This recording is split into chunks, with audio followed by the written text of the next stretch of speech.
ആരുണ്ട് എന്റെ മഖാമിനെ എത്തിക്കാൻ, ആരാരുമുണ്ടെങ്കിൽ ചൊല്ലുവിനെന്നോവർ എന്ന് മൊഴിയിലേക്ക് പാടുമ്പോ എല്ലാവരും എന്റെ മഖാമിനെ എത്തിക്കയില്ല അതെന്ന് പറഞ്ഞോവർ എന്ന് ഇപ്പായിത്തേക്കും പറയുന്നു. ഇത് നിങ്ങളുടെ ശേഖന്മാർ തമ്മിലുള്ള സ്ഥാനമോഹത്തിന്റെ പടം വരികയാണ്. പാട്ട് നീതി വലിച്ച് വളരെ ഭംഗിയിൽ അവതരിപ്പിച്ചുകൊണ്ട് കാര്യമില്ല, അതെല്ലാവർക്കും കഴിയുന്നതാണ്. ആരുണ്ടതെന്റെ മഖാമിനെ എത്തിയിട്ട് ആരാരുമുണ്ടെങ്കിൽ ചൊല്ലുവിനെന്നോവർ പറയുന്നു മാലയിൽ പറയും. അപ്പോ അതല്ല നിങ്ങളെ ദേഹന്മാരെ എന്ന് പറഞ്ഞത് അത് അംഗീകരിച്ചത് നന്ദിയാണ്. ഞങ്ങളെ ദേഹന്മാരെ യാതൊരു സംശയമില്ല. പിന്നെ അപ്പൊ അത് ജിബായി മാലയിൽ കാണാം.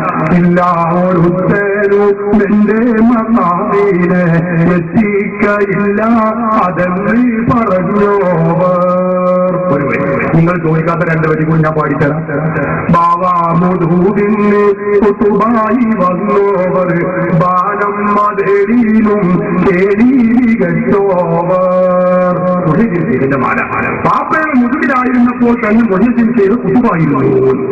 അപ്പൊ ഇപ്പായി മാലയിൽ കാണാ അല്ല പാപ്പാമുദൂകില വന്നൊരു നേരത്ത് ബാസും ബൗസന്ന മഖാമെന്ന്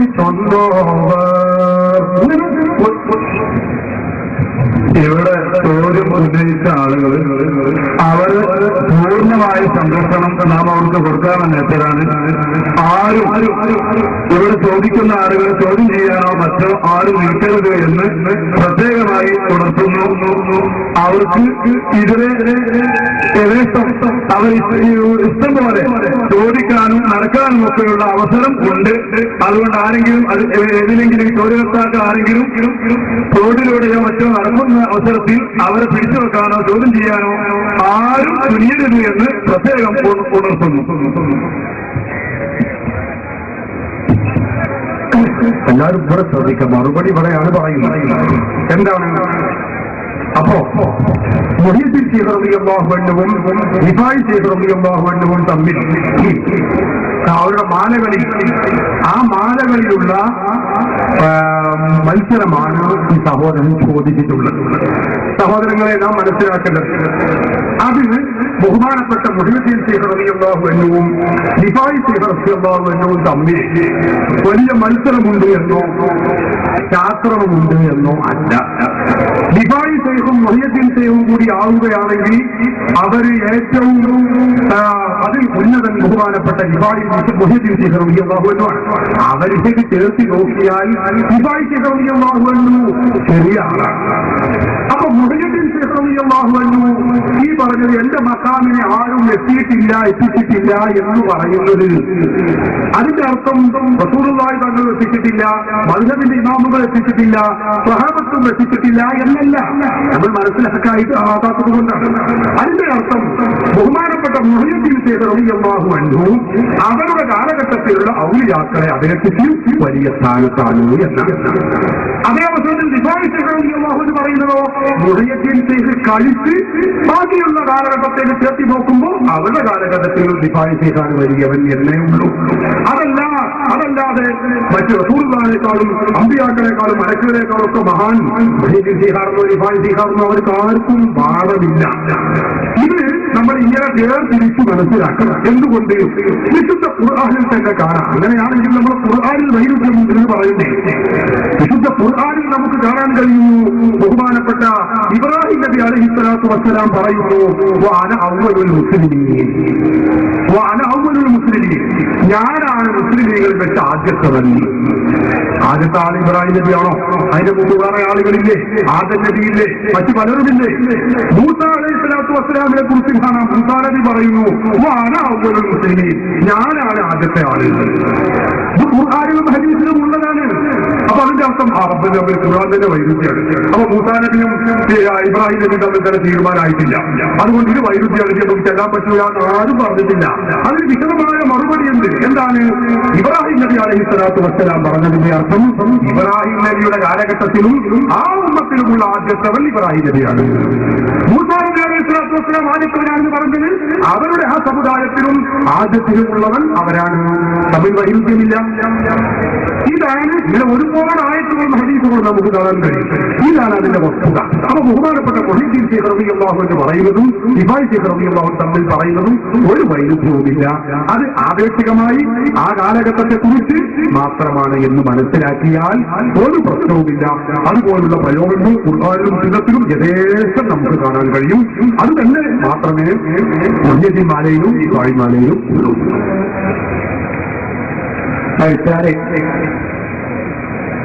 കവറിന്റെ കേക്കിന്റെ ഉള്ളിൽ ചുമരുന്നൊരു തുണിക്കഷ്ണം ചെയ്തൊരു പൈസ എഴുതിയൊരു സർട്ടുകളുണ്ട്. ഇത് സഹാബത്ത് ആരെങ്കിലും മരിച്ചിട്ട് റസൂലുള്ള അങ്ങനെ ചെയ്തിട്ടുണ്ടോ? അതല്ലെങ്കിൽ റസൂലുള്ളാഹി സ്വല്ലല്ലാഹു അലൈഹി വസല്ലമ മരിച്ചിട്ട് സഹാബാക്കൾ അങ്ങനെ ചെയ്തിട്ടുണ്ടോ എന്ന് പ്രാമാണിക വിഷയമായ ഖുർആനോ ഹദീസോ എന്തുകൊണ്ട് തെളിയിക്കാൻ കഴിയുമെന്ന് ഞങ്ങൾ താല്പര്യപ്പെടുന്നു.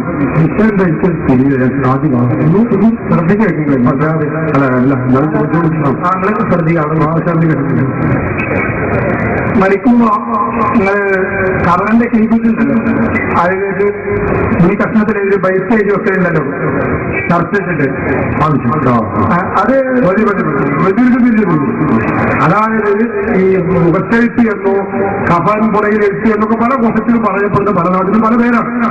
അങ്ങനെ എഴുതി വെക്കുന്നതിന് പ്രാമാണികമായി വല്ല തെളിവുണ്ടോ എന്നാണ് ഞാൻ ആദ്യം പറഞ്ഞത്. എന്താണ് നഗര ജില്ലയിലേക്ക് തോന്നിപ്പോയി, അതുകൊണ്ട് ചോദിച്ചതാണ്. അതിന് പ്രാമാണികമായി തെളിവുണ്ടോ എന്നാണ്. തെളിവുണ്ട്. തെളിവില്ലാത്ത സിനിമയോട് ഒരു കാര്യം ചെയ്യില്ല. എല്ലാ കാര്യത്തിലും ഞങ്ങൾക്ക് തെളിവുണ്ടാവും. ബഹുമാനപ്പെട്ട ഹാഫിദ് അബൂ നുഅയ്മി ഉദ്ധരിക്കുന്ന ഹദീസിൽ കാണാൻ കഴിയുന്നു. ബഹുമാനപ്പെട്ട ഹാഫിദ് അബൂ നുഅയ്മിന്റെ സീറത്തുൽ ഔലിയാഇന്റെ 2ാമത്തെ വാല്യം 420-ാമത്തെ പേജിൽ ഈ ഫാത്തിമ ബീവി അബ്ദുല്ലാഹി ബിൻ മുഹമ്മദ് ബിൻ അഖീൽ റളിയല്ലാഹു അൻഹു ഉദ്ധരിക്കുന്നത് കാണാം. ഫാത്തിമ ബീവി റളിയല്ലാഹു അൻഹയിൽ നിന്ന് ഫാത്തിമ ബീവി റളിയല്ലാഹു അൻഹക്ക് വഫാത്ത് സന്നിഹിതരായപ്പോ, വഫാത്ത് വന്നപ്പോ, മരണം ആസന്നമായപ്പോ അലി റളിയല്ലാഹു അൻഹുവിനോട് കൽപ്പിക്കുകയും അങ്ങനെ അലി റളിയല്ലാഹു അൻഹു വളരെ സന്തോഷത്തിലായി ഒരു അന്നത്തെ ഒരു തുണിക്കഷ്ടത്തിലാണ് എഴുതിയത് എന്ന് ചില ഹദീസുകൾ കാണാൻ കഴിയും. ഏതായാലും അലി റളിയല്ലാഹു അൻഹുവിനോട് ഇക്കാര്യങ്ങൾ എഴുതാൻ വേണ്ടി നിർദ്ദേശിക്കുകയും കഫം കുടയും, തുണിക്കഷ്ടം എന്ന് പറഞ്ഞാൽ കഫം കുടയും, കഫം കുടയിൽ എന്നാണ് കഫം കുടയുടെ ഒരു ഭാഗത്തായി എഴുതി വെക്കുകയും ചെയ്തതായി ബഹുമാനപ്പെട്ട ഇബ്നു അബ്ബാസ് റളിയല്ലാഹു അൻഹുവിൽ നിന്ന് ഉദ്ധരിക്കുന്ന ഹദീസിൽ കാണാം. അതുപോലെ തന്നെ ഹാഫിദ് അബ്ദുർ റസാഖ് ഉദ്ധരിച്ചിട്ടുണ്ട്, മുഹമ്മദ് റളിയല്ലാഹു അൻഹു ഉദ്ധരിച്ചിട്ടുണ്ട്, പലരും ഉദ്ധരിച്ചിട്ടുണ്ട്.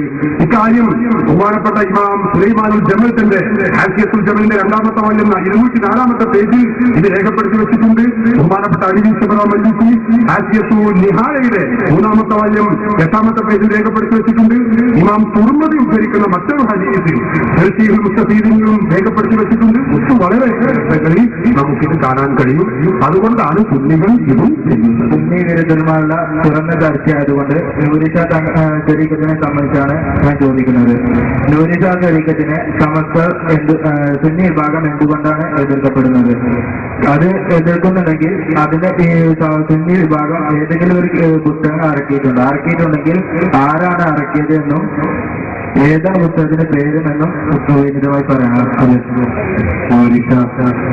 തെയ്യപ്പത്തിന് സംബന്ധിച്ചാണ് ചോദ്യകർത്താവ് ചോദിച്ചത്. ശരിയായ തെയ്യപ്പത്ത് എന്ന് പറഞ്ഞാൽ ഹബീബായ റസൂലുള്ളാഹി സ്വല്ലല്ലാഹു അലൈഹി വസല്ലമ തങ്ങളെ ആചാര അനുഷ്ഠാന കർമ്മ വിശ്വാസങ്ങളിൽ പിന്തുടരുന്ന തെയ്യപ്പത്ത് മാത്രമാണ് എന്ന് എല്ലാ പണ്ഡിതന്മാരും ഉണർത്തിയത് കാണാം. അല്ലാമ ഹുസൈനി റഹ്മത്തുള്ളാഹി അലൈഹി തന്റെ റിസാലയിൽ വസ്തുനിഷ്ഠമായി ഈ വിഷയം രേഖപ്പെടുത്തിയിട്ടുണ്ട്. ഇസ്ലാമിക ആദർശങ്ങൾക്ക് വിരുദ്ധമായ വ്യത്യസ്തങ്ങളായ ആശയങ്ങളും ആദർശങ്ങളും വെച്ചുപുലർത്തുന്ന ഒരുപാട് തരീഖത്തുകൾ പൂച്ചൂൽ കൈക്ക, കോരൂർ തെരീക്കത്ത്, അതുപോലെ തവള തെരീക്കത്ത്, കിണറ്റിലിറങ്ങിയ ഔലിന്റെ തെരീക്കത്ത്, ഈ കേരളക്കരയിൽ 209 ഈ വിനീതന്റെ പഠനം നടത്തിയിട്ട് വ്യാജ തെരീക്കത്തുകൾ നമുക്ക് കാണാൻ കഴിയും. ഏതായിരുന്നാലും സമസ്ത കേരള ജംഇയ്യത്തുൽ ഉലമ വസ്തുനിഷ്ഠമായി പഠനം നടത്തി അഹ്ലു സുന്നത്തി വൽ ജമാഅത്തിന്റെ ആദർശ വിശ്വാസങ്ങൾക്ക് വിരുദ്ധമായ 17ഓളം വിഷയങ്ങൾ കണ്ടെത്തിയ ഒരു വിഭാഗമാണ് അത് എന്ന് സമസ്ത കേരള ജംഇയ്യത്തുൽ ഉലമയുടെ 1974 കാലഘട്ടത്തിൽ പഠനം നടത്തിയ 5 പണ്ഡിതന്മാരുടെ പഠന റിപ്പോർട്ടിൽ വ്യക്തമാക്കിയതായി കാണാം. മാത്രമല്ല 60ാം വാർഷിക സോവനീറിൽ ഈ വിഷയം വളരെ വ്യക്തമായി കൊണ്ടുതന്നെ കാര്യകാരണ സഹിതം വ്യക്തമാക്കിയിട്ടുണ്ട് എന്ന് പുറത്തു. നേർച്ചയിലുണ്ടാകുന്ന അനാചാരങ്ങളെ കുറിച്ച് നിങ്ങൾ പറഞ്ഞു. അനാചാരങ്ങൾ നടന്നാൽ നമ്മളിപ്പോ എന്താ ചെയ്യാം? അതുപോലെ ഞങ്ങൾ ശ്രീജുമാ ജമാഅത്ത് ഇസ്ലാമിലുള്ള അള്ളാഹുവിന്റെ റസൂലിന്റെ കാലത്ത് നടന്ന പ്രവാചകന് അനുകൂലിച്ച ഈ വിഷയത്തെ ഞങ്ങൾ നടത്തുമ്പോൾ അതിന് ഓരോ ഫോട്ടോഗ്രാഫികളൊക്കെ എടുത്തുകൊണ്ട് നിങ്ങളിങ്ങനെ രംഗത്തിറങ്ങി അതിൽ ഓരോ ചെറിയ നിയമങ്ങൾക്ക് എതിരായി കാണുന്നു എന്ന് പറഞ്ഞാൽ നിങ്ങൾ ചാടിക്കട്ടിട്ടുന്ന കാര്യം നേരത്തെ നടക്കുന്നത് പോലെ തന്നെയാണ് ഞങ്ങളിൽ നടക്കുന്നത്. ഞങ്ങൾ എന്താ ഇനി ചെയ്യാം? ഇസ്ലാമിന്റെ ശരീരത്തിൽ അള്ളാഹുവിന്റെ റസൂല് പഠിപ്പിച്ചതാണ് ലാ തൻഫഉ ഇമാ അല്ലാഹി മസാജിദുല്ലാഹ്. അള്ളാഹുവിന്റെ അടിയാർത്ഥികളായ സ്ത്രീകളെ അള്ളാഹുവിന്റെ ഭവനം പള്ളികളെ തൊട്ട് നിങ്ങൾ തടയരുത് എന്ന് നബി സല്ലല്ലാഹു അലൈഹി വസല്ലം തങ്ങൾ വളരെ വ്യക്തമായി പറഞ്ഞിരിക്കെ ഈ അടിസ്ഥാനത്തിൽ ഈ ഹദീസിന്റെ താല്പര്യത്തിൽ സ്ത്രീകളെ പള്ളിയിലേക്ക് കൊണ്ടുവരികയും അതിനുവേണ്ടി ഞങ്ങൾ ശ്രമിക്കുകയും ചെയ്യുമ്പോൾ പിന്നെ നേർച്ചയിൽ വരുന്ന അനാചാരങ്ങൾ അങ്ങനെ അത് നമ്മളെന്താ ചെയ്യാൻ കഴിയാന്ന് പറഞ്ഞ പോലെ തന്നെ ഞങ്ങൾക്ക് ഇതിലും പറയാനുള്ളൂ. പിന്നെ എന്തിനു നിങ്ങൾ എതിർക്കണം? സ്ത്രീകളെ പള്ളിയിലേക്ക് ആനയിക്കുകയും അല്ലെങ്കിൽ കുതിരയിക്കുകയും അതിനുവേണ്ടി പ്രമാണങ്ങൾ ദുരുപയോഗം ചെയ്യുക എന്നത് 1960 ശേഷം മുജാഹിദ് പ്രസ്ഥാനം നടത്തി വരുന്ന വിഷയമാണ്. കാരണം അവരെന്തിന് പള്ളിയിൽ വരുന്നോ എന്ന് ചോദിച്ച് കേമറ മൗലവി തന്നെ, അതായത് കെ ഉമർ മൗലവി പറഞ്ഞതാണ്. കെ ഉമർ മൗലവി തന്നെ വളരെ വ്യക്തമായിക്കൊണ്ട് ശ്രീ ജമാഅത്തിനെ നിരുത്സാഹപ്പെടുത്തിയതായി കാണാം.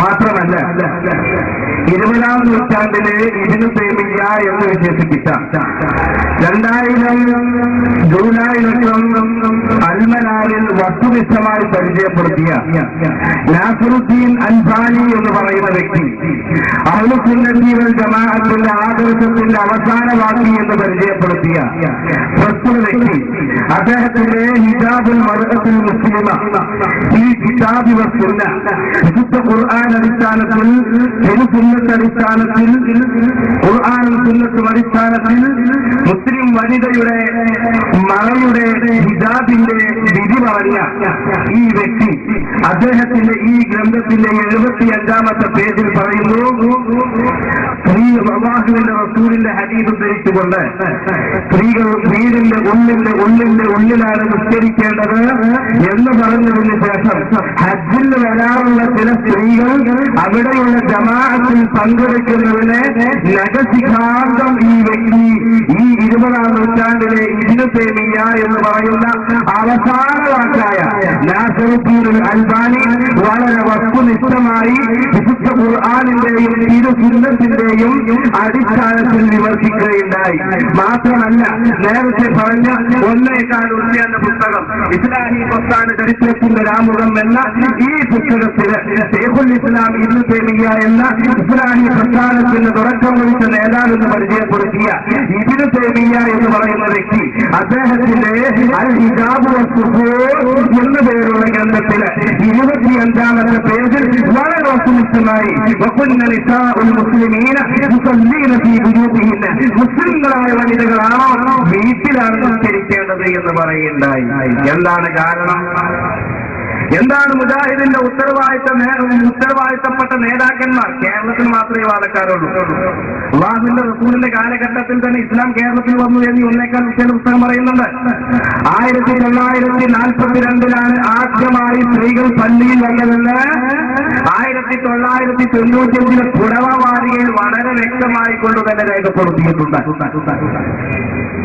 ചുരുക്കി പറഞ്ഞാൽ പാരമ്പര്യമായി നാം ചിന്തിക്കുമ്പോൾ അല്ലാഹുവിന്റെ റസൂലിന്റെ കാലഘട്ടത്തിൽ തന്നെ നിർമ്മിക്കപ്പെട്ട പള്ളികളിൽ ഒന്നിനും ലേഡീസ് കമ്പാർട്ട്മെന്റ് നാം കാണുകയില്ല. അല്ലാഹുവിന്റെ റസൂലോ ഉത്തര നൂറ്റാണ്ടിലെ ഏതെങ്കിലും ആളുകളോ സ്ത്രീകൾ പള്ളിയിലേക്ക് പോകുന്നതിനെ പ്രോത്സാഹിപ്പിച്ച ഏതെങ്കിലും ഒരു ഉത്തരവ്, ഏതെങ്കിലും ഒരായത്ത്, ഏതെങ്കിലും ഒരു ഹദീസ് വിശുദ്ധ ഖുർആനിൽ നിന്നോ സുന്നത്തിൽ നിന്നോ ഉദ്ധരിക്കാൻ കഴിവുള്ള ആദർശമുള്ളവരുണ്ടോ, ആദർശമുള്ളവരുണ്ടോ, വിവരമുള്ളവരുണ്ടോ എന്ന് ഈ സമയത്ത് ചോദിക്കാൻ ആഗ്രഹിക്കുകയാണ്.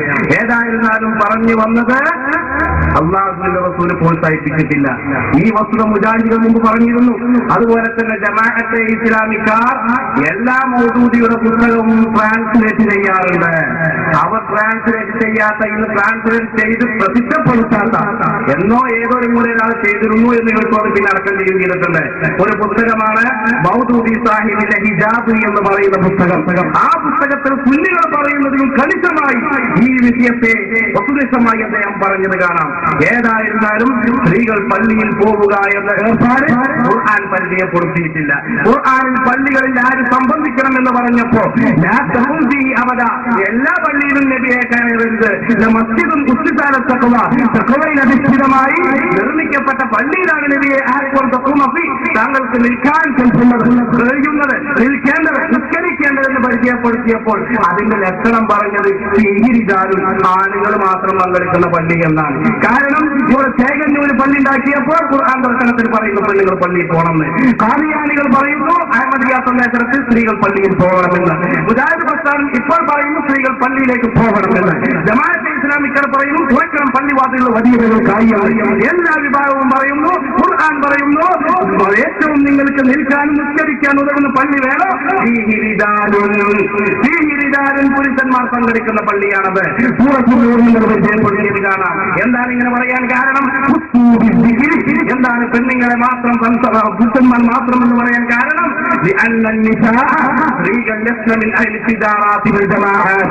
അവർ ജമാഅത്തിന്റെ ആളുകൾ അല്ല എന്നാണ് ഈ ആയത്ത് പഠിപ്പിക്കുന്നത് എന്ന് 40ഓളം ഈ വിനീതൻ രേഖപ്പെടുത്തിയതായി കണ്ടിട്ടുണ്ട്. അതുകൊണ്ടാണ് പൂർവികരായ ആളുകളൊന്നും ഈ വിഷയം രേഖപ്പെടുത്താതിരുന്നത്. അല്ലാഹുവിന്റെ റസൂലിനോട് പറഞ്ഞു, നബിയേ ഇതിന്റെ പിന്നിൽ ഒരുപാട് ആളുകളുണ്ട്, ആ ആളുകളൊക്കെ എന്റെ ശബ്ദമാണ് ഒരേ ശബ്ദത്തിൽ ചോദിക്കുന്നത്. പുരുഷന്മാർ ജമാഅത്തിന് പോകുന്നുണ്ട്, പുരുഷന്മാർ ജമാഅയിൽ പോകുന്നുണ്ട്, പുരുഷന്മാർ പള്ളിയിൽ പങ്കെടുക്കുന്നുണ്ട്, ഞങ്ങൾക്കും ആ പ്രതിഫലം വേണ്ടെന്ന് പറഞ്ഞപ്പോ മോനെ നീ കഴിക്കാനല്ലേ അത് വന്നോളൂ എന്നല്ല പറഞ്ഞത്. നേരെ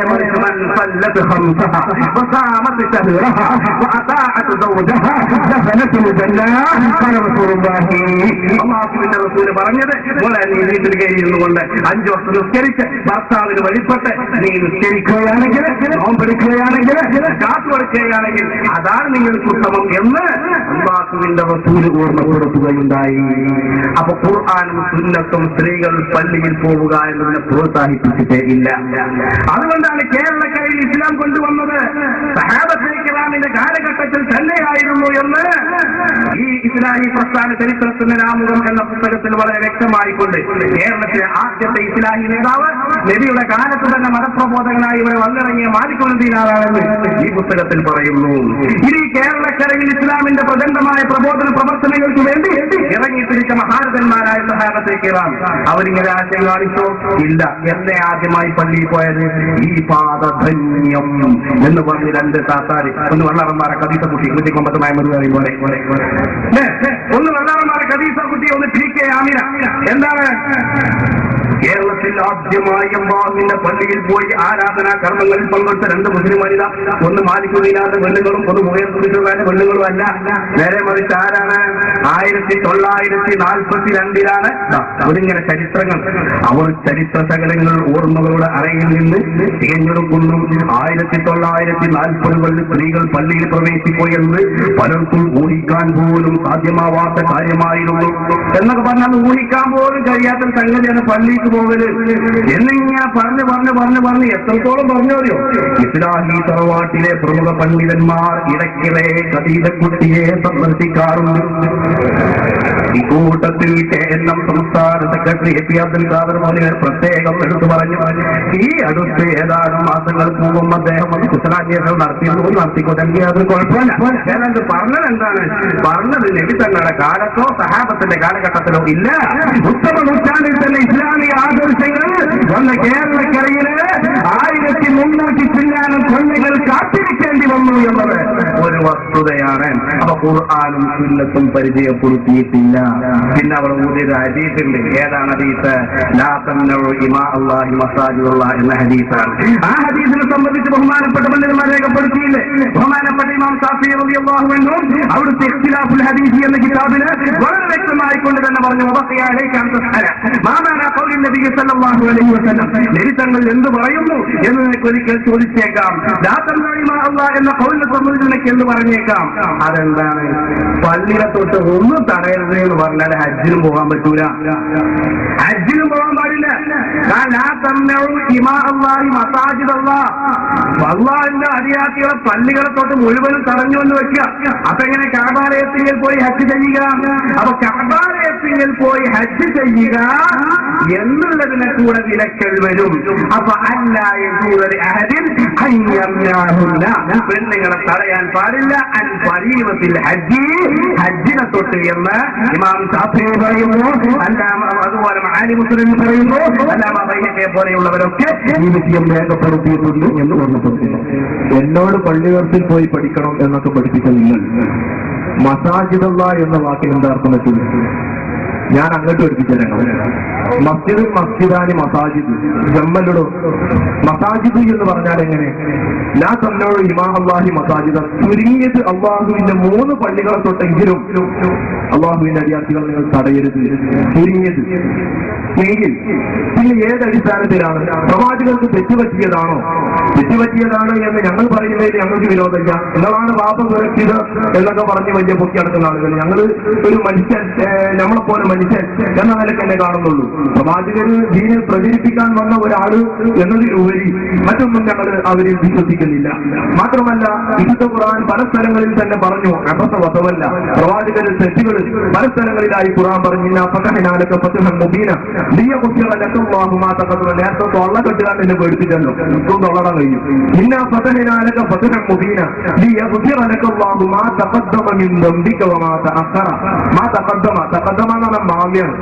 സംഗതി മുമ്പ് ഉണ്ടായിട്ടുണ്ട് എന്ന് പറഞ്ഞത് പിൻപുണ്ടാവാനും കൊണ്ട് ഉറപ്പിച്ചാ പറയണത്.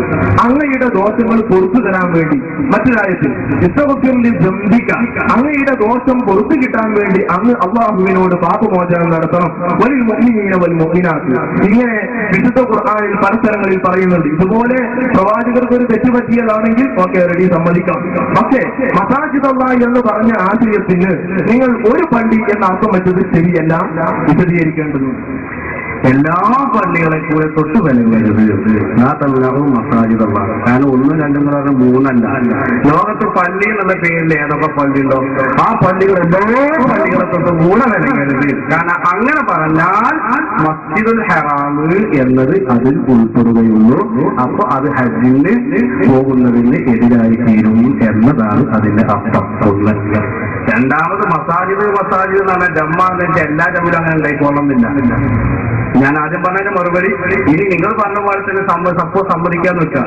മലായിക്കത്ത് എന്നുള്ളതിൽ എന്താണ്? ജിബ്രീൽ അലൈഹി ഇസ്ലാമിനെ കൊണ്ട് മാത്രം ഉദ്ദേശിച്ച മലായിക്കത്ത് കാണാം സൂറത്ത് ആല് ഇംറാനിലെ 42-ാമത്തെ ആയത്തില്. അപ്പൊ അവിടെ ജമ്മുണ്ടെങ്കിലും അവിടെ ഒരാൾ മാത്രമാണ് മുറാദി എന്നുള്ള എല്ലാവർക്കും അറിയാം. കാരണം വഹയിനെ പറ്റി അവിടെ ചർച്ച. വഹി ജിബ്രീലും മീക്കാലും ഒന്നായിട്ട് കൂട്ടായിട്ട് ഇമാമി ജമാഅത്തായിട്ട് അല്ല കൊണ്ടുവരിക എന്ന് അതുമായി മനസ്സിലാക്കുകയാണ്. പിന്നെ പിന്നെ അള്ളാഹുവിന്റെ റസൂലിന്റെ ഇസ്മത്തിനെ സംബന്ധിച്ച പാപസുരക്ഷയത്തെ സംബന്ധിച്ച വിശുദ്ധ ഖുർആൻ നമ്മോട് ഓർമ്മപ്പെടുത്തുന്നു. ലഖദ് കാന ലക്കും ഫീ റസൂലില്ലാഹി ഉസ്വത്തുൻ ഹസന. അള്ളാഹുവിന്റെ റസൂലിൽ നിങ്ങൾക്ക് മാതൃക ഉണ്ട്. അപ്പൊ ഈ മാതൃകയാക്കപ്പെടുന്ന പ്രവാചകൻ, ഇവര് പറഞ്ഞ കണക്കിന് 100 തെറ്റ് ചെയ്യുന്ന പ്രവാചകൻ, 100 തെറ്റ് ചെയ്യുമ്പോൾ ഒരു മാസത്തിൽ എത്ര ലക്ഷം തെറ്റായി അള്ളാഹുവിന്റെ റസൂൽ ചെയ്യുന്നു. അപ്പൊ നബി തെറ്റ് ചെയ്യാന്ന് പറയുമ്പോൾ തെറ്റിലും മാതൃകയാക്കാനുള്ള വിഷയം വരും. അതുകൊണ്ടാണ് ഹബീബായ റസൂലുള്ളാഹി സ്വല്ലല്ലാഹു അലൈഹി വസല്ലം തങ്ങൾ പറഞ്ഞത്, ഇമാം ബുഖാരി റളിയല്ലാഹു അൻഹു വ്യക്തമായി ഉദ്ധരിച്ചത്, ഇന്നി റസൂലുള്ളാഹ്, ഞാൻ അല്ലാഹുവിന്റെ റസൂലാണ്, ഞാൻ ഒരിക്കലും നബി തങ്ങൾക്ക് തെറ്റ് ചെയ്യുകയില്ല എന്ന്, ഒരിക്കലും അല്ലാഹുവിന് തെറ്റ് ചെയ്യുകയില്ല എന്ന് അല്ലാഹുവിന്റെ റസൂല് ഓർമ്മപ്പെടുത്തിയതായി ഇമാം ബുഖാരി റളിയല്ലാഹു അൻഹു കിതാബ് അഹാദീസുൽ അംബിയായിലും അതുപോലെ മറ്റു 2 സ്ഥലങ്ങളിലും ഈ ഹദീസ് ഉദ്ധരിച്ചതായി കാണാം. ഏതായിരുന്നാൽ നബി തങ്ങൾ പറയും ഞാൻ തെറ്റ് ചെയ്യൂല. അപ്പൊ പിന്നെ അദ്ദേഹം ചോദിക്കുക, എന്താണ് ചോദിച്ചത്? ഇന്നാ ഫതഹ്നാലക ഫതഹൻ മുബീന ലിയഗ്ഫിറ ലക അല്ലാഹു മാ തഖദ്ദമ മിൻ ദംബിക വമാ തഅഖറ എന്ന് പറയുന്ന ആയത്തിൽ എന്താണ് അർത്ഥം? തെറ്റ് ചെയ്യുന്നതാണെങ്കിൽ നബിയെ ഇവർക്ക് മക്കയെ ഞാൻ അധീനപ്പെടുത്തി തന്നിരിക്കുന്നു ദോഷം കൊടുക്കാൻ വേണ്ടിയിട്ട്. എന്ത് ബന്ധമുള്ളത്? മുതലക്കുളത്ത് പോയാൽ എനിക്കവിടെ മുതലില്ല, കുളമല്ല. മക്കം അധീനപ്പെടുത്തി തരിക എന്നുള്ളത് ഒരു ദോഷം കൊടുക്കാൻ വേണ്ടിയിട്ടാണെങ്കിൽ എന്ത് മാനയുള്ളത്? അപ്പൊ അതിന്റെ മാന എന്താണ്? ബഹുമാനപ്പെട്ട ഇമാം സുയൂത്തി റഹ്മത്തുള്ളാഹി അലൈഹിക്ക് ഈ ആയത്ത് വിശദീകരിച്ചുകൊണ്ട് അൽ മുഹറർ ഫീ ഖൗലില്ലാഹി സുബ്ഹാനഹു വ തആല ഇന്നാ ഫതഹ്നാ ലക ഫതഹൻ മുബീന ലിയഗ്ഫിറ ലക അല്ലാഹു മാ തഖദ്ദമ മിൻ ദംബിക വമാ തഅഖറ എന്ന പേരിൽ ഒരു ഗ്രന്ഥമുണ്ട്. ആ ഗ്രന്ഥത്തിൽ വളരെ ഖുർആനും ഹദീസും വസ്തുനിഷ്ഠമായി ഉദ്ധരിച്ചുകൊണ്ട് ബഹുമാനപ്പെട്ട ഇമാം സുയൂത്തി തങ്ങൾ ഉദ്ധരിച്ചത് കാണാം. ഗഫറ എന്നുള്ളതിന് സതറ എന്ന മാനയുണ്ട്. അപ്പൊ എന്തായി? നബിയെ അങ്ങേക്ക് ദുഃഖേരില്ലാതിരിക്കാൻ വേണ്ടി അങ്ങേക്കൊരു രക്തരഹിത വിപ്ലവത്തിലൂടെ മക്കയെ അധീനപ്പെടുത്തി തന്നപ്പോൾ, അത് എന്തിനാണ് അധീനപ്പെടുത്തി തന്നത്? മുഹമ്മദ് നബി മക്കയിലേക്ക് സ്വന്തം നാട്ടിൽ വന്ന് അതിക്രമിച്ച് നടന്ന് അവിടെ രക്തച്ചൊരിച്ചിലുണ്ടാക്കിയല്ലോ എന്നൊരു ചീത്തപ്പേര് ഇല്ലാതിരിക്കാൻ വേണ്ടി. കാരണം മുൻകഴിഞ്ഞ കാലങ്ങളിൽ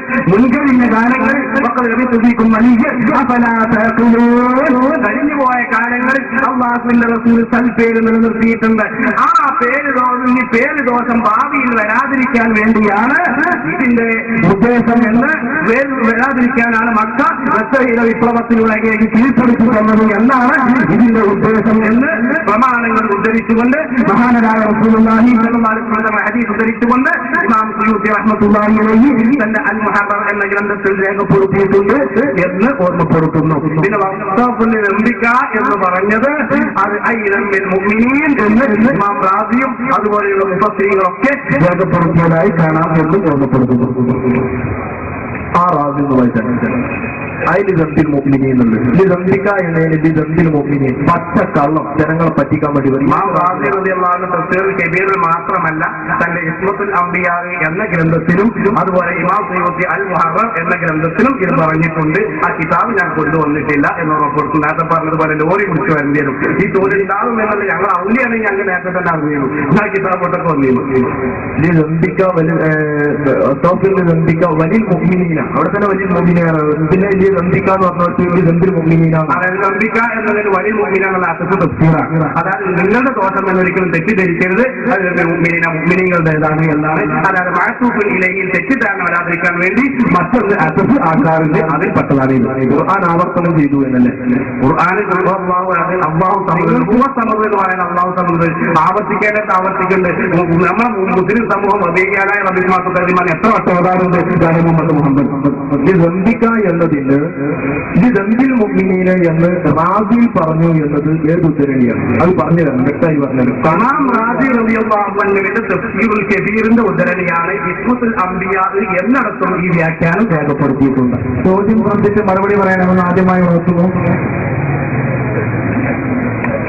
ഈ ഫത്വൽ മുഈനും അതുപോലെ തന്നെ ഹുജ്ജത്തുൽ ഇസ്ലാം എന്നൊക്കെ പറയപ്പെടുന്ന ഇമാം ഗസാലിയുടെ ബിദായത്തുൽ ഹിദായയിലും ദുആക്ക് ഇമാം തിരിഞ്ഞിരിക്കുന്ന സമയത്ത് ബാക്കിൽ പെണ്ണുങ്ങളുണ്ടെങ്കിൽ അവൻ തിരിഞ്ഞിരിക്കരുത് എന്ന് കാണുമ്പോൾ ഇത് പെണ്ണുങ്ങൾ ഇമാമിന്റെ കൂടെ നിസ്കരിക്കുന്ന പള്ളിയിലേക്ക് പോകുന്നതിന് എന്താ പറഞ്ഞത്? അപ്പൊ അവിടെ മാത്രമല്ല, ഞാൻ വേറെ കുറച്ച് സംശയം പറഞ്ഞുതരാം. ഫത്വൽ മുഈനിൽ വേറൊരു സ്ഥലത്ത് സ്ത്രീയും പുരുഷനും കൂടി നിസ്കരിക്കുകയാണെങ്കിൽ ആദ്യം നിൽക്കേണ്ടത് ആരാണ്, പിന്നീട് നിൽക്കേണ്ടത് ആരാണ് എന്നൊരു മസല. അവിടെ ഫത്വയിൽ മുഴുവനും ഫിഖ്ഹിന്റെ കിതാബിലും ഒക്കെ പറയുന്നു ആദ്യം നിൽക്കേണ്ടത് പുരുഷന്മാരാണ് ഒന്നാമത്തെ, പിന്നെ നിൽക്കേണ്ടത് കുട്ടികളാണ്, പിന്നെയാണ് സ്ത്രീകൾ നിൽക്കേണ്ടത്. എന്നിട്ട് മുജാഹിദിന്റെ ആനത്തലയോളം വലുപ്പമുള്ള ചോദ്യം അപ്പൊ കണ്ടില്ലേ, ഈ ഫത്വയിൽ മുഴുവനും ഫിഖ്ഹിന്റെ കിതാബിൽ തന്നെ സ്ത്രീകൾ പള്ളിയിലേക്ക് വരണം എന്നായില്ലേ. എവിടുന്നൊക്കെ വായിച്ചത് നിൽക്കറിയില്ല. കിതാബ് ഓതി പഠിക്കണം എന്നാൽ ഇതൊക്കെ ചെയ്യുള്ളൂ. ഇത് വായിച്ചു നോക്കലേ ഉള്ളൂ, ഇത് മുറുകെ പിടിക്കാനല്ലേ, നോക്കലില്ലല്ലോ. സഹോദരങ്ങളെ, ഫത്വയിൽ മുഴുവൻ പെണ്ണുങ്ങൾ പള്ളിയിലേക്ക് വരണം എന്നല്ല പറയുന്നത്, വന്നാൽ എന്ത് ചെയ്യണം എന്നല്ല. അത് രണ്ടും രണ്ടാണ്, അത് മനസ്സിലാക്കാൻ ആദ്യം. പെണ്ണുങ്ങൾ വന്നാൽ എന്ത് ചെയ്യണം, വരുന്നതിന്റെ ഹുക്കുമെന്ത്, അത് രണ്ടും രണ്ടാണ്. അപ്പൊ നമ്മൾ പറയാ, ഒരു ഉദാഹരണം പറയാ, വ്യഭിചരിച്ചാലും കുളി നിർബന്ധമാണ് എന്ന് പറഞ്ഞു. അപ്പൊ അതിന്റെ അർത്ഥം ഒരു മൗലവി ശിക്ഷയാണ്. അപ്പൊ ഒരുപാട് കാര്യം മനസ്സിലായല്ലോ. കുളി നിർബന്ധമാവണമെങ്കിൽ വ്യഭിചാരം സുന്നത്തെങ്കിലും ആകണമല്ലോ എന്ന് ഒരാൾ ചിന്തിച്ചാൽ ഓനെ എന്താ നമ്മൾ വിളിക്കാം. അത് ആ കർമ്മം അതിന്റെ ഹുക്കുമൊന്ന് വേറെ, ഇതിന്റെ ഹുക്കുമൊന്ന് വേറെ. ഇതാണ് പറയുന്നത്. അതുകൊണ്ടല്ലേ അല്ലാമ ഹസൻ ശറംബിലാലി തന്റെ മറാഖി ഫലാഹ് എന്ന ഗ്രന്ഥത്തിന്റെ 190-ാമത്തെ പേജിൽ പറഞ്ഞു, ആദ്യം സ്ത്രീകൾ നിൽക്കണം, അവർ പിന്നെ പുരുഷന്മാർ, ആദ്യം പുരുഷന്മാർ പിന്നെ സ്ത്രീകൾ എന്നൊക്കെ പറഞ്ഞിടത്ത് മഹാന്മാര് രേഖപ്പെടുത്തി ഐ ഇൻ ഹദർന, അതായത് സ്ത്രീകൾ വന്നാലാണ് പറഞ്ഞത്, ഭരണം ചെന്നല്ല. ഇല്ല മമ്മുകാട്ടുന്നത് ഗുരുജി, പണ്ഡിതന്മാർ കിതാബിലൊക്കെ എഴുതി വെച്ചിട്ടുണ്ട്. വന്നാലാണെന്ന് ഞാൻ പറയാനുള്ള കാരണം എന്താ, പെണ്ണുങ്ങൾക്ക് വരാൻ പാടില്ലല്ലോ. ഫിഖ്ഹിന്റെ കിതാബിൽ തന്നെ കാണുന്ന യാഥാർത്ഥ്യം. ഫിഖ്ഹിന്റെ കിതാബിൽ നിങ്ങൾക്കറിയാമോ, വേറെ മസല, ഞാൻ വേറെ ഉദാഹരണം കൂടി പറയാം, വേഗം പെട്ടെന്ന് തിരിയാൻ. ചർച്ച ചെയ്യുന്ന ഒരു മസല എന്താണ്, തുണു മുറിയുന്ന ഒരു മസല ചർച്ച ചെയ്യുന്നിടത്ത് ഫുഖഹാവ് പറഞ്ഞു, കർമ്മശാസ്ത്ര പണ്ഡിതന്മാർ പറഞ്ഞിട്ടുണ്ട്, ലിംഗം തൊട്ടാ ഒന്ന് മുറിയും. ഫിഖ്ഹിന്റെ കിതാബിന്റെ പ്രത്യേകത അതാണ്, എല്ലാ വിഷയങ്ങളും ആഴത്തിൽ ഇറങ്ങിക്കൊണ്ട് ഈ അപഗ്രഥനം നടത്തുന്ന ശൈലിയാണ് കർമ്മശാസ്ത്ര ഗ്രന്ഥങ്ങളിലുള്ള. മുജാഹിദുകൾ പലപ്പോഴും നിങ്ങളെ ഫിഖ്ഹിന്റെ കിതാബിൽ അങ്ങനെ എങ്ങനെയാണ്. പണ്ട് മുജാഹിദിനോടൊക്കെ ഒരു ഗണന പ്രസംഗം നടത്തിയപ്പോ മുജാഹിദൊക്കെ പറഞ്ഞു, നിങ്ങളെ ഫിഖ്ഹിന്റെ കിതാബിലുള്ള ഞങ്ങൾക്ക് അറിഞ്ഞൂടെ, പള്ളിന്റെ ഉള്ളിൽ മരം മുളച്ചാൽ അതിന്റെ മേൽ ഈട്ടിക്കാതിരുന്നാ പറ്റുവേ എന്ന വിഷയമാണ് നിങ്ങൾ ചർച്ച ചെയ്യണത്. അപ്പൊ നമ്മൾ പറഞ്ഞു ശരിയെന്നെ, ഞങ്ങളെ കിതാബിലെ ചർച്ച ചെയ്യുന്നത് അതൊരു കുറേ ന്യൂനതയാണോ?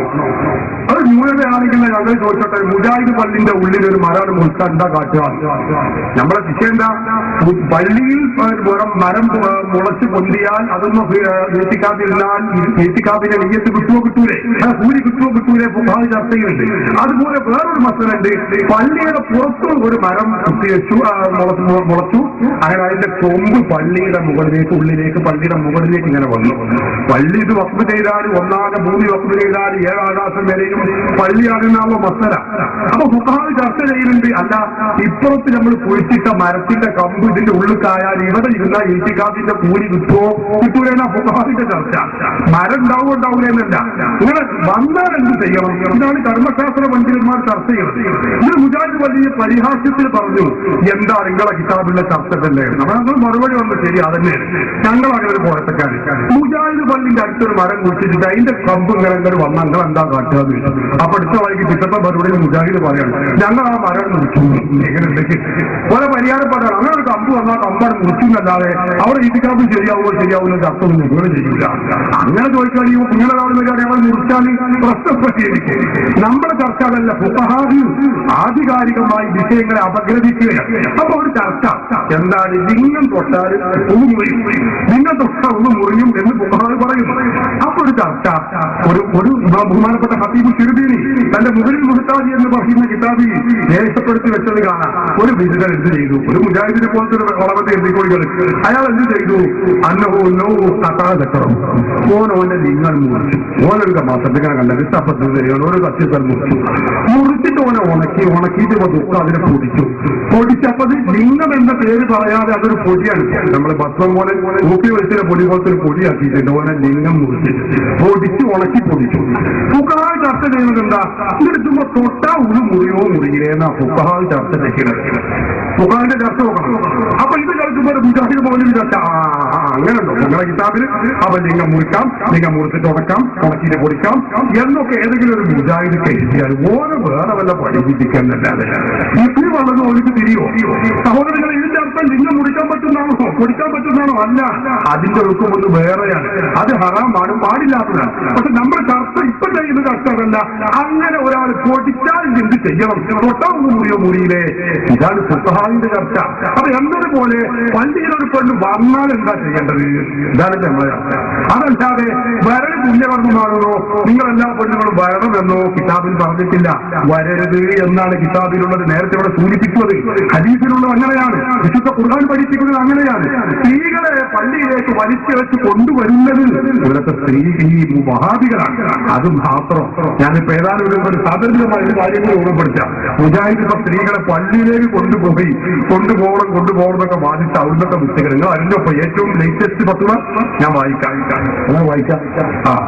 എന്താന്ന് വെച്ചാൽ നേരത്തെ തന്നെ ഒരു കാര്യം വായിക്കാൻ നമ്മളെ ആ ചോദ്യകർത്താവ് അയച്ചില്ല. അയാളെ മാനം കാത്തിട്ട് പിന്നെ ഞാൻ ചോദിക്കാതിരുന്നതാണ്, അപ്പൊ വായിക്കാതിരുന്നതാണ്. എന്താന്ന് വെച്ചാൽ ഇപ്പൊ മുജാഹിദുകളുടെ വനിതാ മാസികയുണ്ട്, പുടവ മാസിക. പുടവ വനിതാ മാസിക എന്ന് പറഞ്ഞാൽ മുജാഹിദിന്റെ വനിതകൾക്ക് വേണ്ടി ഇറക്കുന്ന ഔദ്യോഗിക പത്രം. അവരുടെ സംസ്ഥാന കമ്മിറ്റി ഇറക്കുന്നതാണ് പുടവ. ഈ പുടവ 2005 മാർച്ച് ലക്കത്തിലുള്ളതാണ്. ഈ പുടവ പുടവയിൽ സഹോദരങ്ങളെ ജമാഅത്തിന് കൊണ്ടുപോകുന്ന കാര്യം തർക്കമില്ല. ഒരു ചോദ്യം വിശദീകരിക്കാൻ നേരമില്ല, സംശയങ്ങളുടെ വന്നോളി, നോക്കിക്കോളി. ഇതൊക്കെ മുജാഹിദ് ഖുർആൻ സുന്നത്തുനിന്ന് ഇറങ്ങി വരുന്നവരാണെന്ന് കരുതുന്ന വല്ലവരുണ്ടെങ്കിൽ ഇതാണ് മനസ്സിലാക്കി വെക്കും ചെയ്തോളി. എന്താ ചോദ്യം? അന്യ പുരുഷന്റെ കൂടെ സ്ത്രീകൾക്ക് ബൈക്കിൽ യാത്ര ചെയ്യാമോ എന്നാ ചോദ്യം. ഇപ്പൊ അത്യാവശ്യമായ ഒരു കാര്യമാണ്. പള്ളിയിലൊക്കെ പോകുമ്പോൾ അന്യ നമുക്ക് ഭർത്താവ് ഇല്ലേ, ഭർത്താവ് ഗൾഫിലാണ്. അപ്പൊ അന്യ ഇസ്ലാഹി നമ്മൾ ISF പ്രവർത്തകന്റെ കൂടെ നമുക്ക് ബൈക്കിൽ യാത്ര ചെയ്യാമോ എന്നാണ് ചോദ്യം. ഒരു തന്നെ പുടവയാണ് 2005 മാർച്ച് ലക്കത്തിൽ ഇറങ്ങിയതാണ് ചോദ്യം. അതാണ്. അപ്പൊ എന്താ മറുപടി വരും? സമയം എന്താ കൂടി വായിക്കാൻ മറുപടി ഉള്ളത്? അത് ശരീരത്തനുസരിച്ച് സ്ത്രീകൾക്ക് അന്യ പുരുഷന്റെ കൂടെ ബൈക്കിൽ യാത്ര ചെയ്യുന്നതിന് ഒരു കുഴപ്പമില്ല. എങ്ങനെ ഒരു സംശയിക്കേണ്ട ഭീമുള്ളതാണ്. ബൈക്കിൽ യാത്ര ചെയ്യുന്നതിൽ കുഴപ്പമില്ല. അപ്പോൾ സ്വാഭാവിക സംശയം അവിടെ വരും. എന്താണ്? ബൈക്കിൽ യാത്ര ചെയ്യുമ്പോൾ നമ്മളെ പുരുഷൻ വരുന്നത് ഓന്റെ അവിടെയുള്ളൂ. അങ്ങനെ മുന്നിലിരിക്കുന്ന ആളെ എങ്ങനെയല്ല പിടിക്കൽ. ബാക്കിൽ ബൈക്കിലാവുമ്പോ അങ്ങനെയാണോ? അതിന് കുഴപ്പമുണ്ടോ? അതിന് മറുപടി മുമ്പ് പറയുന്നുണ്ടോ? എന്നാൽ പരിസരം ഒഴിവാക്കാൻ പരമാവധി ശ്രമിക്കേണ്ടതാണ്. ഈ തൊട്ടാതിന് കുഴപ്പമൊന്നുമില്ല. തൊടാതിരിക്കാനാണ് സമയം. തൊട്ടൂരിട്ട് അവരെ കാര്യമൊന്നും വേണ്ട. പക്ഷെ അവസ്ഥയാണെങ്കിലും മുജാഹിദാണ് നിർദ്ദേശം അവർ പറഞ്ഞു. നമ്മൾ പറയാതിരിക്കാൻ പറ്റൂലല്ലോ. ഒരു നിർദ്ദേശം മുജാഹിദിനെ പറഞ്ഞിട്ടുണ്ട്. എന്താണെന്നറിയോ? സംഗതി അങ്ങനെയൊക്കെ ആണെങ്കിലും 24 മണിക്കൂറിന്റെ ഉള്ളിൽ ആ പെണ്ണിനെ ഇവിടെ തിരിച്ചേൽപ്പിക്കേണ്ടതാകുന്നു. അപ്പോഴൊക്കെ ഓൻ ചെയ്യാവുന്നതൊക്കെ ചെയ്ത് തിരിച്ചുകൂടെ കൊണ്ടുവരണം എന്നാണ്. ഞാൻ വെറുതെ പറയുന്ന വായിക്കാം നോക്കൂ നിങ്ങൾ. എന്നാൽ പിന്നെ ഒരു രാത്രിയും പകലും ദീർഘമാവാത്ത യാത്ര ചെയ്യുന്നത് നിഷിദ്ധമാണെന്ന് പറയാൻ വ്യക്തമായ യാതൊരു തെളിവില്ല. അപ്പൊ 24 മണിക്കൂറിനുള്ളിൽ ഓളെ കൊണ്ടെത്തിച്ചേരണം. അത് കുഴപ്പമൊന്നുമില്ല. പരിസരം തൊടാൻ ഒഴിവാക്കാൻ ശ്രദ്ധിക്കാൻ സൂചിക്കാവും കാര്യമാക്കണ്ടാണ് മുജാഹിദ്. ഇത് ഏത് ഖുർആനാണ്? ഏത് സുന്നത്താണ്? ഈ മുസ്ലിമീങ്ങൾ എന്ന് പറയുന്ന ആളുകളെ ഈ വഹാബികൾ എങ്ങോട്ടാണ് നയിച്ചുകൊണ്ടിരിക്കുന്നത്? ബുദ്ധിയുള്ള ആളുകൾ ചിന്തിക്കേണ്ടതല്ലേ സഹോദരങ്ങളെ? ഖുർആനിന്റെയും സുന്നത്തിന്റെയും പേരിൽ കളവ് പറയുക, അതിനിവിടെ പ്രമാണമാക്കിയിട്ടുള്ളത് തനിച്ച ശുദ്ധ അസംബന്ധമാണ്. പച്ച കളവ് എഴുതി പൗതി കട്ടുവെച്ച് സഹോദരങ്ങളെ ഖുർആനിന്റെയും സുന്നത്തിന്റെയും പേരിൽ ഭൂമിയാക്കിയാലിക്കുകയും കളവ് പറയുകയും ചെയ്തുകൊണ്ടാണ് മുജാഹിദുകൾ ഇവിടെ നടത്തിയിട്ടുള്ളത്. നിഷേധിക്കാൻ കഴിയുന്നവർ കടന്നു വരട്ടെ, ആർക്കും കടന്നു വരാം. ഞങ്ങളുടെ മുഖാമുഖത്തിന്റെ പ്രത്യേകത അറിയാം. പുറത്തു നിൽക്കുന്ന അവിടെ അങ്ങോട്ട് ഇങ്ങോട്ട് ശുദ്ധിയാവനെ ചോദിക്കരുത് എന്ന് പറഞ്ഞു ആരും വീമ്പളക്കണ്ട. ആർക്കും ഇതിലേക്ക് കടന്നു വരാം. കടന്നു വരുമ്പോ ചോദ്യം ജവാബും ഇങ്ങനെ നടക്കുമ്പോ കാണാൻ കാര്യങ്ങൾ ഇങ്ങനെ ഉരുത്തിരിഞ്ഞു വരും. ഇതില്ലാതെ ഞങ്ങൾ ഓർക്കുകയാണ്. ഇല്ലാന്നല്ലേ വ്യാഴാഴ്ച ഞങ്ങൾ പയ്യോളിയിൽ മുഖാമുഖം നടത്തിക്കൊണ്ടിരിക്കുകയാണ്. ഞാൻ തീരെ അവസ്ഥരായിരുന്നു, അസുഖബാധിതരായി. ഏതായാലും മുഖാമുഖം സ്ട്രോങ് ആയപ്പോ പയ്യൊക്കെ അങ്ങനെ പോകുന്നുണ്ട്. പരിപാടി അങ്ങനെ നടന്നപ്പോൾ ഒരു മൗലവി, ഫൈസൽ മൗലവി എന്ന് പറയുന്ന ഒരു മൗലവി ചോദിച്ചുകൊണ്ടിരിക്കുകയാണ്. അപ്പൊ ഇസ്ലാമിനെ കുറിച്ചാണ് ഇങ്ങനെ ചോദിച്ചു. 4-5 ചോദ്യങ്ങളും ജവാബും ഞങ്ങൾ ഇങ്ങനെ നടന്നപ്പോൾ ജനങ്ങൾക്ക് എല്ലാവർക്കും വരെ കാര്യം തിരിഞ്ഞു. ഇഞ്ഞപ്പോ വലിയൊരു ഇത്ര കാടിയുള്ളൊരു മൗലവി, നേരൊന്നും ഞാൻ പറയുന്നില്ല. ആ മൗലവിന്റെ അവിടെ ഇറങ്ങി വന്നിട്ട് പൈസ ഇവിടെ പോകണം അവിടെ എന്നിട്ട് പോന്നാന്ന് പറഞ്ഞിട്ട് ഈ ചോദ്യകർത്താവിനെ വിളിച്ച് ആ ജനനിബിഡമായ ആയിരക്കണക്കിന് ആളുകളെ സംബന്ധിച്ച ആ സദസ്സിൽ പിടിച്ചു വലിച്ചതുകൊണ്ട് എന്താ കാരണം എന്നറിയോ നിങ്ങൾക്ക്? ഈ ചോദ്യവും ഉത്തരവും കുറച്ചേറെ കൂടി ഇങ്ങനെ നടന്നാല് പയ്യോളിയിൽ പിന്നെ വഹാബീസർക്ക് അപകടക്കേണ്ടി വരുന്നവർക്ക് അറിയാം. അതാണ് ഇതിന്റെ കാരണം. വഹാബീസ അത്രമേൽ ദുർബലമാണ് പ്രാമാണികമായി ചിന്തിച്ചാൽ. പിന്നെ അത് ജീവിക്കുന്നത് എങ്ങനെ? ഈ പ്രാർത്ഥന വിളിച്ച് പ്രാർത്ഥന, രണ്ട് സ്ക്രീന്, പിന്നെ തൊഴിലേതരായ കുറച്ച് മൗലവിമാർ, ഇതുകൊണ്ട് നിങ്ങൾ നിലനിന്ന് പോവുകയാണ്. ചുരുക്കത്തിൽ ഞാൻ പറയുന്നത് പ്രാമാണികമായി ചിന്തിക്കുമ്പോൾ വിശുദ്ധ ഖുർആനിനെയും സുന്നത്തിനെയും ദുർവ്യാഖ്യാനിക്കുന്നു എന്നല്ല, കളവുകൾ യഥേഷ്ടം പറഞ്ഞു. ഖുർആന്റെ പേരിൽ ഹദീസിന്റെ പേരിൽ കളവ് പറയുന്ന ഒരു പ്രസ്ഥാനമാണ്. ഞാനിത് പറയുമ്പോൾ നിങ്ങൾ ആരും എന്നെ കുറിച്ച് തെറ്റിദ്ധരിക്കണ്ട. ഹബീബ് മുഹമ്മദ് റസൂലുള്ളാഹി സ്വല്ലല്ലാഹു അലൈഹി വസല്ലം തങ്ങൾ പഠിപ്പിച്ചത് കാണാം. യഖൂലു ഫീ ആഖിരിൽ സമാനി ദജ്ജാലൂന കസ്സാബൂൻ. ഈ സമുദായത്തിൽ അവസാന നാളുകളിൽ കള്ളം അമിതമായി പറയുന്ന ഒരു വിഭാഗം ആളുകൾ വരും. എന്താണ് അവരുടെ പ്രത്യേകത? ദജ്ജാലൂന, അവർ ദജ്ജാലുകളാണ്. കസ്സാബൂന, അങ്ങേയറ്റം കളവ് പറയുന്നവരാണ്. നിങ്ങളും നിങ്ങളെ പിതാക്കളും കേട്ടുകേൾവിയില്ലാത്ത പുതിയ പുതിയ ആശയങ്ങളാണ് അവർ കൊണ്ടുവരിക. അവർ നിങ്ങളെ പിഴപ്പിക്കുന്നത് നിങ്ങൾ സൂക്ഷിക്കണം. സയ്യാക്കും വയ്യാഹും, അവരെ നിങ്ങൾ സൂക്ഷിക്കണമെന്ന് ഹബീബ് മുഹമ്മദ് റസൂലുള്ളാഹി അല്ലാഹുവിന്റെ റസൂല് പഠിപ്പിച്ചതാ. അത് അക്ഷരം പതി പ്രവർത്തിക്കൊണ്ടല്ലേ ഈ പ്രമാണങ്ങളെ ദുർവ്യാഖ്യാനം ചെയ്യുന്നത്. മാത്രമല്ല, ഇതേതാണ് പുസ്തകം അറിയോ നിങ്ങൾ? മുജാഹിദിന്റെ തീവ്രത ഇല്ലാത്തത് കൊണ്ട്, നിലവിലുള്ള പ്രസിദ്ധീകരണം തീവ്രത കുറഞ്ഞത് കൊണ്ട് കൂടുതൽ തീവ്രതയോടെ പ്രസിദ്ധീകരിക്കേണ്ട ഇസ്ലാഹി മാസിക. ആ ഇസ്ലാഹി മാസിക അവരുടെ എറണാകുളം സമ്മേളന സ്പെഷ്യൽ പതിപ്പ് അതിലിറക്കിയതാ. അനുഭവങ്ങളിലൂടെ എൻ അബ്ദുറഹിമാൻ എന്ന് പറയുന്ന ഒരു മുജാഹിദിന്റെ ഫോട്ടോ ഉണ്ട്, നേതാവാണ്. അവന്റെ അനുഭവം പറയുകയാണ്. എന്താണ് ഇപ്പൊ ഞാൻ പറയുന്നത്? പ്രമാണങ്ങളുടെ പേരിൽ കളവ് പറയുമെന്ന് ഞാൻ വെറുതെ പറയുന്നതല്ല, ഞാൻ തെളിയിക്കുകയാണ്. മുജാഹിദുകൾ നിങ്ങൾ കേട്ടിട്ടുണ്ടോ? നമ്മൾ പലരും കുട്ടികൾ ഓണത്തിന്റെ പേരിൽ, പെരുന്നാളിന്റെ പേരിൽ പല കളി നടത്താറുണ്ട്, പല മത്സരം നടത്താറുണ്ട്. ഓട്ട മത്സരം നടത്താറുണ്ട്, അപ്പായാണ് തീറ്റ മത്സരം നടത്താറുണ്ട്, പലരും നടത്താറുണ്ട്. എന്നാൽ കളവ് പറയൽ മത്സരം എന്ന് പറയുന്ന മത്സരങ്ങൾ കേട്ടിട്ടുണ്ടോ? എന്നപ്പ കേട്ടോളി. അത് യഥാർത്ഥത്തിൽ ഖുർആനും സുന്നത്തും മുറുകെ പിടിക്കുന്ന മുജാഹിദ് പാളയത്തിലാണ് നടന്നിട്ടുള്ളത് എന്ന കാര്യം നിങ്ങളെല്ലാവരും മനസ്സിലുറപ്പിച്ച് നാവ് കൊണ്ട് വ്യക്തമാക്കണമെന്ന് ഞാൻ ഈ സന്ദർഭത്തിൽ ഓർമ്മപ്പെടുത്തുകയാണ്. മുജാഹിദിന്റെ പത്രമാണ് എന്റെ കയ്യിൽ. അതിൽ പറയുന്നു അബ്ദുറഹിമാൻ വിശദമായി സജീവാംഗമായിരുന്ന അബ്ദുറഹിമാൻ ഇടത്തനാട്ടുകാരെ തന്റെ അനുഭവങ്ങൾ വിവരിക്കുന്നു. വിശദമായി ഇങ്ങനെ പറഞ്ഞിട്ട് അദ്ദേഹം പറയുന്നു, ഞങ്ങളുടെ ക്യാമ്പുകളിൽ മുജാഹിദ് നേതാവാൻ ഞങ്ങളുടെ മുജാഹിദ് ക്യാമ്പുകളിൽ നുണ പറയൽ മത്സരങ്ങൾ തന്നെ നടന്നിരുന്നു. ഇത് സുന്നി വോയിസല്ല, നിസാനല്ല, സുന്നത്തല്ല, സുന്നികളെ പ്രസിദ്ധീകരണമല്ല, സാക്ഷാൽ മുജാഹിദിന്റെ തീവ്രവാദ മാസികയാണ്. ഞങ്ങളുടെ ക്യാമ്പുകളിൽ നുണ പറയൽ മത്സരങ്ങൾ തന്നെ നടന്നിരുന്നു. 1996 ഡിസംബറിൽ മേപ്പയൂർ സ്കൂളിൽ അസ്ഗർ അലി മൗലവി, ടി വീരാമുട്ടി സിംഗനി, അലി മൗലവി പത്തനാപുരം എന്നിവരുടെ നേതൃത്വത്തിൽ തെരഞ്ഞെടുക്കപ്പെട്ട 100ഓളം DC പ്രവർത്തകന്മാരുടെ രഹസ്യയോഗം നടന്നു. അതിൽ എടത്തനാട്ടുകര മഹലിൽ നിന്നും തെരഞ്ഞെടുക്കപ്പെട്ട 4-ൽ-1 ഞാൻ. എങ്ങനെയുണ്ട്? നമ്മൾ ഈ യുവജനോത്സവം SSFന്റെ സാഹിത്യോത്സവം അത് സംസ്ഥാന തലത്തിൽ എത്തണമെങ്കിൽ ശാഖയിൽ തെരഞ്ഞെടുക്കാൻ നടക്കും, പിന്നെ പഞ്ചായത്ത്, ഡിവിഷൻ, ജില്ല, ഇങ്ങനെ പോയിട്ട് സ്റ്റേറ്റിലേക്ക് എത്തല്. അപ്പൊ സ്റ്റേറ്റ് ലെവലിലുള്ള നുണ പറയൽ മത്സരത്തിലേക്ക് തെരഞ്ഞെടുക്കപ്പെട്ട ആളായിരുന്നു ഇയാളുകൾ. അപ്പൊ ശാഖയിൽ തെരഞ്ഞെടുപ്പ് നടന്നു, മത്സരം നടന്നു, പിന്നെ മേലക്കിനെ നുണ പറയൽ മത്സരം നടത്തി അവസാന സ്റ്റേറ്റിലെത്തിയ ആളാണ് ഇയാൾ. എന്നിട്ട് എന്ത് ചെയ്തു എന്നറിയോ നിങ്ങൾ? 4 പ്രസന്ന വേഷം, മിമിക്രി, കയറിൽ തൂങ്ങിയുള്ള കയറ്റം, നുണ പറയൽ മത്സരം മുതലായവ ആ ക്യാമ്പിൽ വെച്ചു നടന്നു. എങ്ങനെയുണ്ട്?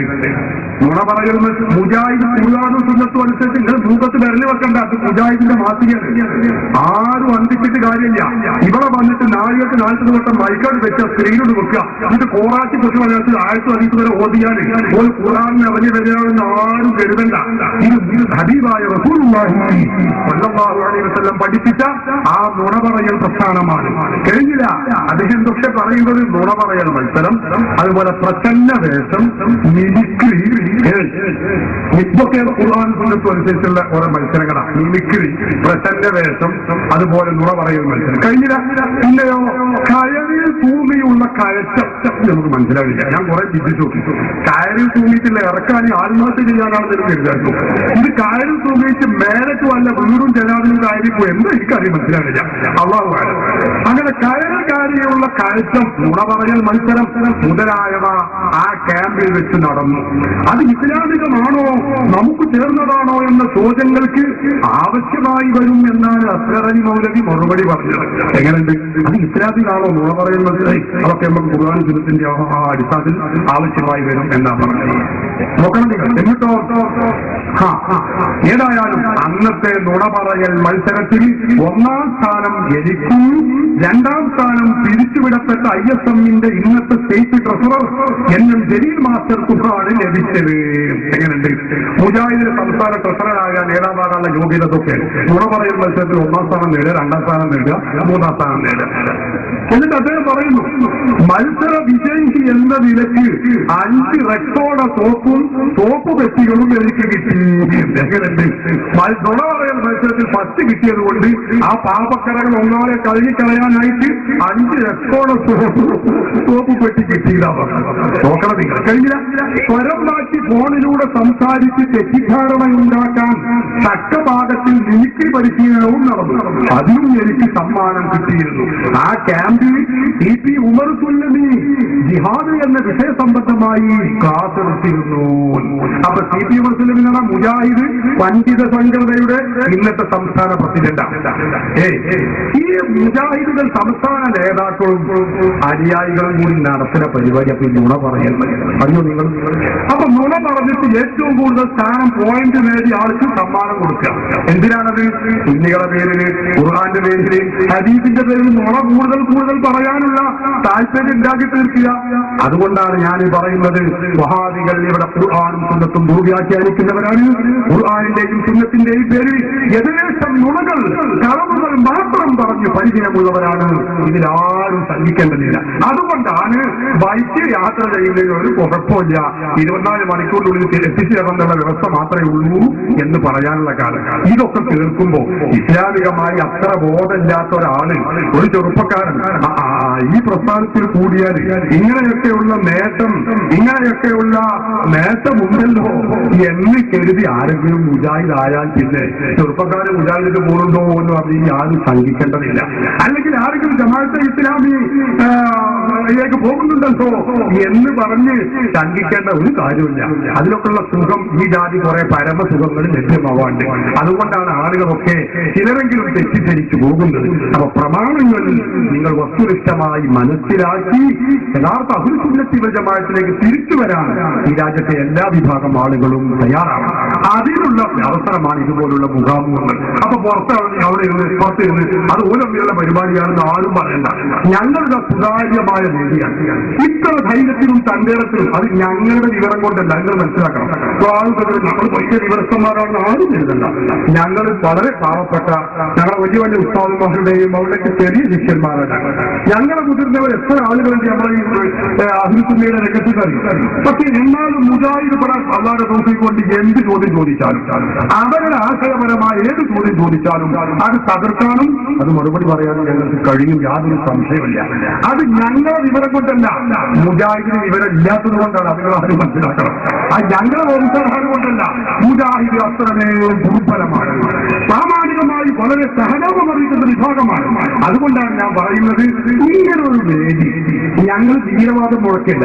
ധൈര്യമുണ്ടോ ഇവിടുത്തെ മുജാഹിദുകൾക്ക്? അല്ലെങ്കിൽ ജമാഅത്തെ ഇസ്ലാമിക്ക് ധൈര്യമുണ്ടോ? ഇങ്ങനൊരു വേദി പരസ്യമായി സംഘടിപ്പിച്ചിട്ട് കൂട്ടിലങ്ങാടി ഇതേ വേദി ഇതേ സ്ഥലത്ത് തുറന്ന ഒരു പരിപാടി, എന്നിട്ട് കുഞ്ഞുങ്ങളെ നിങ്ങൾ സംശയമുണ്ടെങ്കിൽ ചോദിച്ചോളൂ എന്ന് പറയാൻ ആണത്തമുള്ള, ആർജവമുള്ള മുജാഹിദ് 2 വിഭാഗമുണ്ടെങ്കിൽ 2 വിഭാഗവും ജമാഅത്തെ ഇസ്ലാമിയിൽ ഇവിടെ തയ്യാറാണോ? കാണിച്ചു തരാനും അതിനൊരു പരിപാടി സംഘടിപ്പിക്കാനും അവർ തയ്യാറാണോ?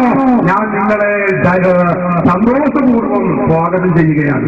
കഴിഞ്ഞ നിങ്ങൾക്കത് ഞങ്ങളാരും ചോദിക്കാൻ തരൂല. അത് പോയിട്ട് നിങ്ങൾ വരുമാടാ ബഷീർ സക്കാഫിയോ അല്ലെങ്കിൽ റഹീം സാഹിബോ ആള് പ്രൊഫസറാണെങ്കിലും എനിക്കറിയാം. ഞങ്ങൾക്ക് എല്ലാവർക്കും അറിയുന്ന കാര്യമാണ്. നിങ്ങൾ മുജാഹിദ് ചോദിക്കുന്ന ചോദിച്ചവരോ മറുപടി പറയാൻ ഭർത്താവ് നോക്കിക്കൊണ്ട് മുമ്പ് ഒറ്റയ്ക്ക് വരും. അത് യാതൊരു സംശയമില്ല. പക്ഷെ റഹീം സാഹിബും വരില്ല. ഞങ്ങൾ ഈ സ്റ്റേജിലുള്ള ആരും വരില്ല. ഞങ്ങൾ ഞങ്ങളെ കൂട്ടിലങ്ങാടി പഞ്ചായത്ത് SSSന്റെ പ്രവർത്തകർ SYSന് ഉൾപ്പെടുത്തുന്നില്ല.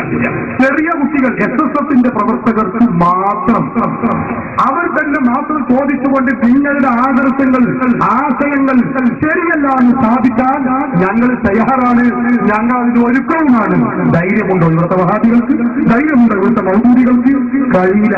പിന്നെ ഇത് കഴിഞ്ഞ അഞ്ഞാമിന്റെ പറയാൻ എല്ലാവർക്കും കഴിയും. അതങ്ങനെ ആ പറഞ്ഞങ്ങനെ ഒരു ജീവജാത്രന്റെ സ്ത്രീയും കൊണ്ടുവരാം, ഇതിങ്ങനെ വെക്കുക, ഇതിങ്ങനെ പറയാം. അതിനൊന്നും ഒരർത്ഥമില്ല.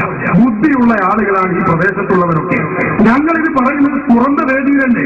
ഞങ്ങളിതെന്താണ്? ഞങ്ങൾക്ക് അഹ്ലുസുന്നത്തി വൽ ജമാഅത്ത് അത് 100% ശരിയാണ്. വികാരികൾ വഹാബികൾ രണ്ട് ഗ്രൂപ്പും മൗദൂദികളും അതിൽ ഉരുൾപ്പെട്ടിക്കൊണ്ടിരിക്കുന്ന ഗ്രൂപ്പും എന്തായാലും ശരി, അത് ഒക്കെ വികാരി പ്രസ്ഥാനമാണ്. ഇസ്ലാമിന്റെ തൈമയാർന്ന ആദർശത്തിൽ നിന്ന് വ്യതിചരിച്ചവരാണെന്ന് തെളിയിക്കാൻ ഞങ്ങൾ തയ്യാറാണ്. ധൈര്യമുണ്ടോ ഇവിടുത്തെ വഹാബികൾക്ക്? നടക്കട്ടെ. മുഖാമുഖത്തിന് മറുപടിയാണെങ്കിൽ അങ്ങനെ വേണ്ടത്. മുഖാമുഖത്തിന് മറുപടി വരുന്ന ആളുണ്ടാവും, ഒരു പൊളിച്ചെഴുത്തേണ്ട ഒരു പോസ്റ്റ്. ഇതെന്താ ഒരു കാൽസറായിട്ടുള്ള ആളുകൾ വരും, എന്നിട്ട് ഇങ്ങനെ കീപ്പെടുത്ത് നോക്കി വന്നു കഴിഞ്ഞ് കാളമൂത്ര പ്രസംഗം ഇങ്ങനെ കാളമൂത്രങ്ങൾ ഞങ്ങൾ അതുപോലെ ഇങ്ങനെ പ്രസംഗിച്ചു. അതിലാർക്കാ വേണ്ടത്? അതുകൊണ്ടൊരു കാര്യമില്ല. ഈ പറയുന്ന കാര്യത്തിൽ തെറ്റുണ്ട് ശരിയുണ്ട്, അല്ലെങ്കിൽ ആ പറഞ്ഞത് ശരിയല്ല, ഞങ്ങളതിൽ കെട്ടിവെച്ചതാണ് എന്ന് പറയാനുള്ള അവകാശവും സ്വാതന്ത്ര്യവും മുജാഹിദ് തന്നു നോക്കട്ടെ, ജമാഅത്ത് ഇസ്ലാമി തന്നു നോക്കട്ടെ. അപ്പൊ കാണാം ഞങ്ങളിത് പലവർക്കും വെല്ലുവിളിച്ചു. അപ്പൊ കുടുങ്ങി മുജാഹിദ് 1-2 സ്ഥലത്ത് മുഖാമുഖം വെച്ചിട്ട് മുഖാമുഖം വെച്ചത് എങ്ങനെയായിരുന്നു അവസ്ഥ നിങ്ങൾക്കറിയോ?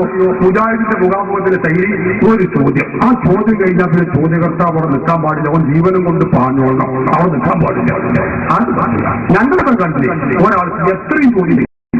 മുജാഹിദ് മൗലവിമാരുണ്ടോ വരികയാണോ? ഞങ്ങൾ മറ്റുള്ളവരെ മാറ്റും, കുഞ്ഞുങ്ങളാണെങ്കിലും അവരെ മാറ്റി നിർത്തും, അവർക്ക് സ്വന്തം വൈക്കറുണ്ട്. അത്രയ്ക്ക് സന്തോഷം ഞങ്ങൾക്ക് ഒരു എരണ കിട്ടിയത് പറഞ്ഞു. അത് നിങ്ങൾ വർത്താനം നിങ്ങളങ്ങനെയല്ല.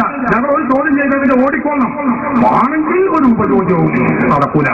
ഞങ്ങളുടെ സംശയം തീരുവോളം ചോദിക്കാനുള്ള അവസരം സൃഷ്ടിച്ചുകൊണ്ടൊരു മുഖാമുഖം മാത്രമേ മുഖാമുഖത്തിന് മറുപടിയാവുകയുള്ളൂ എന്ന് വഹാബികളെയും മൗദൂദികളെയും പ്രത്യേകമായും അല്ലാത്തവരെ പൊതുവായും അറിയിച്ചുകൊള്ളുന്നു. കഴിഞ്ഞതാണ് പിന്നെങ്ങനെ വെറുതെ അതും വിചാരണ കാര്യം നടത്തില്ല. നേരത്തെ പറയാത്ത കുറച്ച് കാര്യങ്ങൾ പറയുമ്പോൾ എനിക്കൊരു വിഷമമുണ്ടാവും. എനിക്കറിയാം, നേരത്തെ പരീക്ഷിച്ചല്ലേ. അത് പിന്നെപ്പഴേ വന്നോണ്ട് പറഞ്ഞോളൂ. പിന്നെ ഇപ്പം വിജയം ഇപ്പൊ തുറന്ന ചർച്ചയാണ്. അപ്പൊ ചോദിക്കുന്നതിനൊക്കെ മറുപടി പറയാതെ അവിടെ ഇരിക്കുക. പിന്നെങ്ങനെ വെറുതെ അതും വിചാരണയോട് കാര്യം ആവശ്യമില്ല. അല്ല പോസ്റ്റർ മാറ്റേണ്ടി വരും. മറ്റൊന്ന്, നേരത്തെ പുടവ വായിച്ച് വഷളാക്കി അവിടെ പറയാനുള്ളത് പുടവ ആ വിഷയം പറഞ്ഞതിന് ശേഷം ഒരു ഹദീസ് ഉദ്ധരിക്കുന്നുണ്ട്, ഇമാം ബുഖാരി ഉദ്ധരിച്ച ഹദീസ്. നബി സല്ലല്ലാഹു അലൈഹി വസല്ലമ തങ്ങൾ അന്യ ഒരു സ്ത്രീയെ തന്റെ ഒട്ടകപ്പുറത്ത് കയറ്റി യാത്ര ചെയ്തു എന്ന് സുബൈർ റളിയല്ലാഹുവിന്റെ ഭാര്യയാണെന്ന് ഓർക്കുന്നു. പെണ്ണുങ്ങൾ വായിച്ചിട്ട് കേട്ടതാണ്, ഓർമ്മയില്ല. സുബൈർ റളിയല്ലാഹുവിന്റെ ഭാര്യ ഓർക്കുന്നത് പെണ്ണിൽ വെച്ചുകൊണ്ട് യാത്ര ചെയ്തതായിട്ട് അതിന്റെ ശേഷം പറയുന്നുണ്ട്. ഞങ്ങളൊക്കെ പറയുന്നത് ഖുർആന്റെയും സുന്നത്തിന്റെയും അടിസ്ഥാനത്തിലാണ്. വെറുതെ അതും വിളിച്ചാൽ നിങ്ങൾ പറഞ്ഞ കാര്യം ഖുർആനിലും സുന്നത്തിലും ഇല്ലാത്ത വിഷയം ഏതോ ഒരു ഇമാം പറഞ്ഞു. നേരത്തെ ഒരു ഇമാമിന്റെ പേര് അറിയില്ല, സമ്പർക്കം എന്തോ ഒരു ഇമാമിന്റെ പേരൊക്കെ പറഞ്ഞു. അതുകൊണ്ടൊന്ന് കാര്യം നടക്കില്ല. വിഷയം വ്യക്തമായി പറഞ്ഞു തരണം. മറ്റൊന്ന് സമ്പർജോന്നല്ല ഞങ്ങൾ കേൾക്കാത്ത ഇമാമിനെ കിതാബ് ഓടി പഠിക്കാതെ സമ്പർജോ പിമ്പർജോന്റെ കാര്യമുണ്ടോ? ഹസനുൽ ശറംബിരാജി എന്നാണ് ഞാൻ പറഞ്ഞത്. പഠിച്ചോളി. അദ്ദേഹത്തിന്റെ മറാത്തിൽ സലാഹി എന്ന ഗ്രന്ഥത്തിന്റെ 190 പേജിലാണ് നേരത്തെ ഞാൻ പറഞ്ഞ വിഷയം രേഖപ്പെടുത്തി വെച്ചിട്ടുള്ളത്. പിന്നെ ഹദീസുണ്ട്, അതന്നെ ഞാൻ പറഞ്ഞത്, അതിനെ കുറിച്ച് തന്നെ ഞാൻ പറഞ്ഞത്. ഹദീസ് എന്ന് പേര് ഹബീബായ റസൂലുള്ളാഹി സ്വല്ലല്ലാഹു അലൈഹി വസല്ലം തങ്ങൾ, അതുപോലെ ആ ഹദീസ് ഉദ്ധരിച്ച ബഹുമാനപ്പെട്ട ഹാഫിദ് ഇബ്നു ഹജർ അൽ-അസ്ഖലാനി റഹിമഹുള്ളാഹിയുടെ പേര് ഇല്ലാത്തത് കെട്ടിവെക്കുകയാണ്. അതിനുശേഷം ഇമാം ഹാഫിദ് ഇബ്നു ഹജർ അൽ-അസ്ഖലാനി വ്യക്തമായി രേഖപ്പെടുത്തി വെച്ചിട്ടുണ്ട്, ആ പറഞ്ഞത് ശരിയല്ല. ഈ റസൂലുള്ളാഹി സ്വല്ലല്ലാഹു അലൈഹി വസല്ലം തങ്ങൾ ഹിജാബിന്റെ ആയത്ത് ഇറങ്ങുന്നതിന്റെ മുമ്പ്, അതായത് ഇസ്ലാമിന്റെ ആദ്യകാലത്ത് സ്ത്രീകളും പുരുഷനും നോക്കൽ ഹറാമല്ലാതിരുന്ന കാലത്ത്, അങ്ങനെ ഒരു കാലഘട്ടം ഇസ്ലാമിലുണ്ടായിരുന്നു. ആ കാലഘട്ടത്തിൽ നടന്നൊരു സംഭവമാണ്.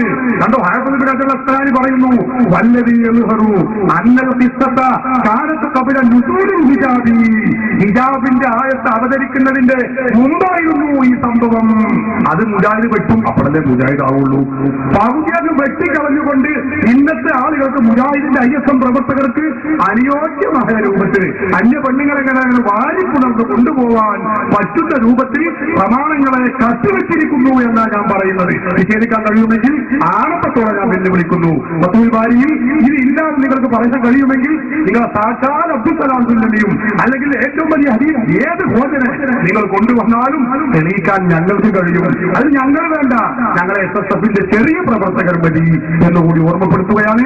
അതാ ഞാൻ പറഞ്ഞത്, കത്തിവെച്ച് കള്ളത്തരം പറഞ്ഞ് കിതാബുകളുടെ പേരിൽ പറഞ്ഞത് മുഴുവൻ പറയാതെ പകുതി കത്തിവെച്ചും ഇല്ലാത്തത് പറഞ്ഞുമാണ് നിങ്ങൾ ജനങ്ങളെ പറ്റിച്ചുകൊണ്ടിരിക്കുന്നത്. അതിനെയാണ് ഞങ്ങൾ എതിർക്കുന്നത്. ഈ കാര്യം നിങ്ങൾ മനസ്സിലാക്കാം. വിശുദ്ധ ഖുർആനിലെ അള്ളാഹുവിന്റെ റസൂലിനെ അള്ളാഹു യാ നബി അല്ലാഹ് യാസീൻ ഹാമീൻ എന്നുള്ള വാക്കുകൾ കൊണ്ടാണ് റസൂലിനെ ബഹുമാനത്തോടുകൂടി അള്ളാഹു വിളിച്ചിട്ടുണ്ടെങ്കിൽ ഇപ്പോഴത്തെ അഥവാ സാധാരണക്കാരായ ജനങ്ങളെ നിങ്ങൾ പറ്റിക്കുമ്പോ മൊലീസാവുണ്ടല്ലോ, അതിൽ പറയുന്നത് എന്താണ്? യാ ഹബീബി യാ മുഹമ്മദ് യാ അറൂസൽ ഖാഫിഖൈൻ യാ മുഅയ്യദ് യാ മുമജ്ജദ് യാ ഇമാമൽ ഖിബ്ലതൈൻ എന്നുള്ളതും. അപ്പൊ അള്ളാഹു വിളിച്ച് യാ നബി അല്ല യാസീൻ ഹാമി എന്നുള്ള ബഹുമാനസൂചകമായ വാക്കുകൾ കൊണ്ടാണ് അള്ളാഹ് നബിയെ വിളിച്ച് യാ ഈസ യാ മൂസ യാ ഇബ്രാഹിം എന്നവർ മാത്രം വിളിച്ചിട്ടുള്ളൂ. അല്ലാതെ നബിയെ യാ മുഹമ്മദ് എന്ന ബഹുമാനമല്ലാത്ത സൂചകമായ വാക്കുകൾ വിളിച്ചിട്ടില്ല. അത് രണ്ട് പേരുമല്ലേ ചേർന്ന്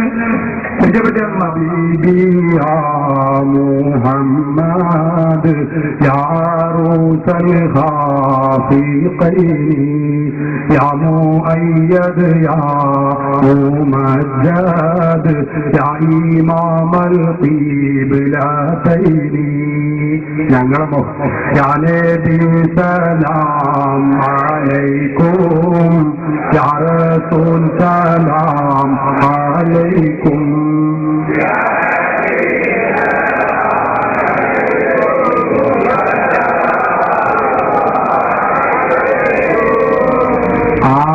വരിയിൽ പറയുന്നത് ഞങ്ങളെ അശറക്കൽ ഷറഫലന മൗലിലുള്ള അശറക്ക ബഹിതിൽപ്പെട്ടതാണ്.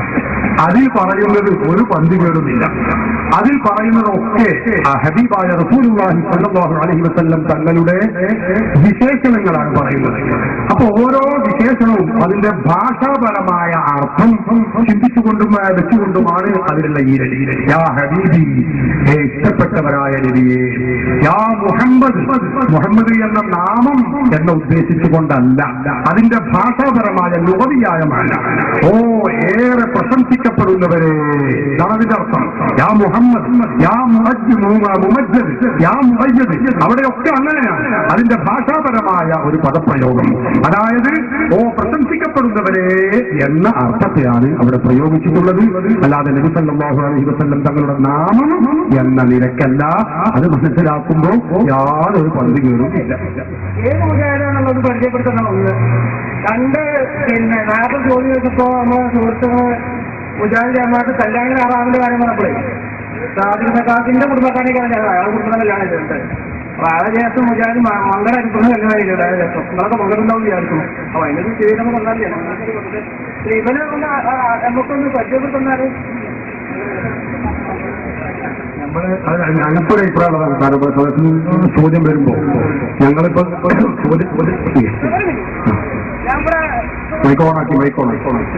ഇവിടെ മുന്നേ ചോദ്യം ആളുണ്ടായിരുന്നു. അപ്പൊ അയാളുടെ ചോദിക്കാന്ന് പറഞ്ഞു, പിന്നെ മണ്ണാർക്കാട്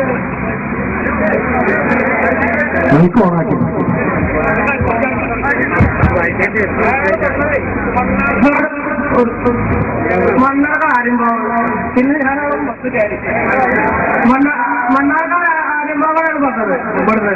പിന്നെ അയാൾക്ക് ഞാൻ ബസ് കയറി ഏതെങ്കിലും ഒന്നും അറിയണല്ലോ ചേച്ചി. അങ്ങനെ വഴിക്ക് ഞങ്ങൾ 2 മൂന്നാളുണ്ടായിരുന്നു. അപ്പൊ അയാൾ പറഞ്ഞു ഞങ്ങൾ ഞാൻ പാലക്കാടാണ്. സത്യം പറയാം, ഏതൊക്കെ കൂടുതൽ യൂണിറ്റ് പറയാം. കാരണം നമ്മൾ മീറ്റിംഗ് കൂടിയിരുന്നു.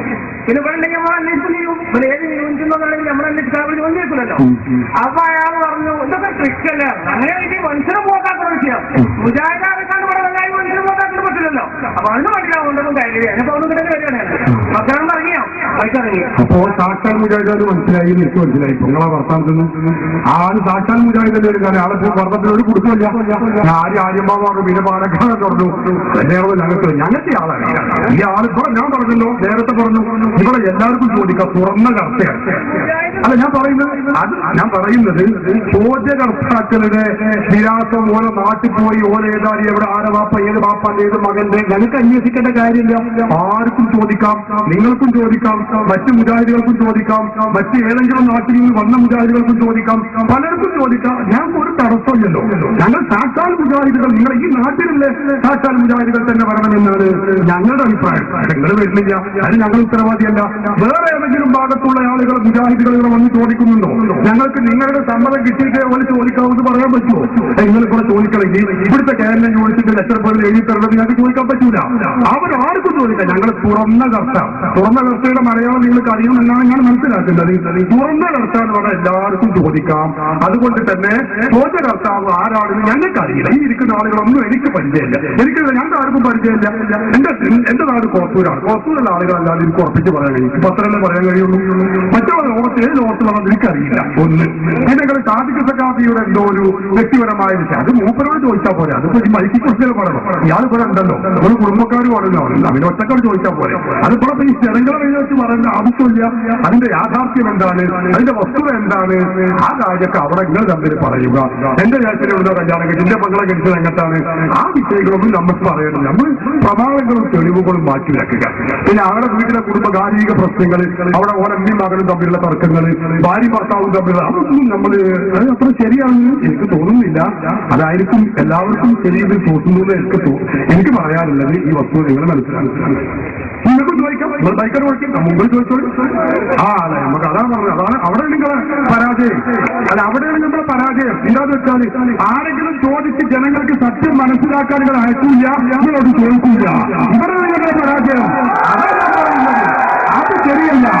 നിങ്ങളുടെ ആശയം, വഹാബികളുടെ ആശയം ശരിയാണ് എന്ന ബോധം നിങ്ങൾക്കുണ്ടെങ്കിൽ ആർജവം കാണിക്കേണ്ടത് അത് ശരിയല്ല. നിങ്ങളുടെ കുട്ടികളുടെ ആശയം തെറ്റാണ്. ഈ സാധിക്കാനുള്ള ആർജവ കാണിക്കേണ്ടത്. അതില്ലാതെ ചോദിക്കുന്ന ആൾക്കാർ ചോദിക്കാനോട്ട് അയക്കൂല. പൊതുവിന്റെ മാതിരിയായ ബുദ്ധിമുട്ടല്ലേ. പൊതുവൊക്കെ ഉറങ്ങൂല, ഉറങ്ങാൻ അയക്കൂല എന്ന് പറഞ്ഞിട്ട് ചെയ്യുന്നുണ്ട്. അത് നിങ്ങൾ ചെയ്യരുത്. ചോദിക്കുന്നവർ ഏതെങ്കിലും നാട്ടുകാരായിക്കോട്ടെ, ഞങ്ങൾക്ക് അവിടെ അന്വേഷിക്കേണ്ടതില്ല. അവർ ചോദിക്കട്ടെ, ഞങ്ങൾ കാര്യം തിരിയട്ടെ.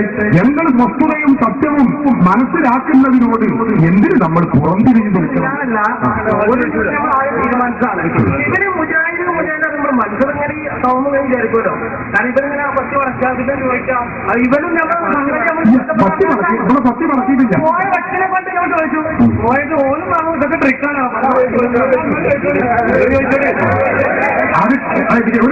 അത് ട്രിക്കാണ് എന്ന് അവൻ പറഞ്ഞു എന്ന് പറയുന്നത് മുജാഹിദായ ഇയാളാണ്. അത് മനസ്സിലാക്കണം നിങ്ങൾ. അവരങ്ങനെ പറഞ്ഞു എന്ന് പറഞ്ഞത് സാക്ഷാൽ മുജാഹിദായ ഇയാളാണ് പറഞ്ഞത്. നിങ്ങൾക്ക് വിശ്വാസമില്ല.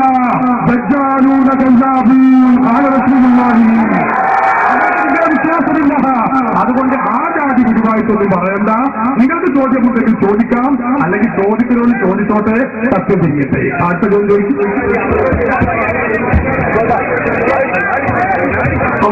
ഖത്താബിന്റെ ഭാര്യ പള്ളിയിൽ പോയതായി തെളിവുണ്ടല്ലോ. മൗലവി എന്ന് പറയുന്നു. ഉമർ ബിൻ ഖത്താബ് റളിയല്ലാഹുവിന്റെ ഭാര്യ പള്ളിയിൽ പോയതായി തെളിവുണ്ട്. മൗലവി എന്ന് പറയുന്നത് ഞങ്ങൾക്ക് പറയാനുള്ളത്, ആസിക ബീവി റളിയല്ലാഹു അൻഹ പള്ളിയിൽ പോക്ക് നിർത്തുകയും ചെയ്തിരിക്കുന്നു. നിങ്ങൾക്ക് എന്ത് പറയാനുണ്ട്? അതാണ് ചോദിക്കാനുള്ളത്.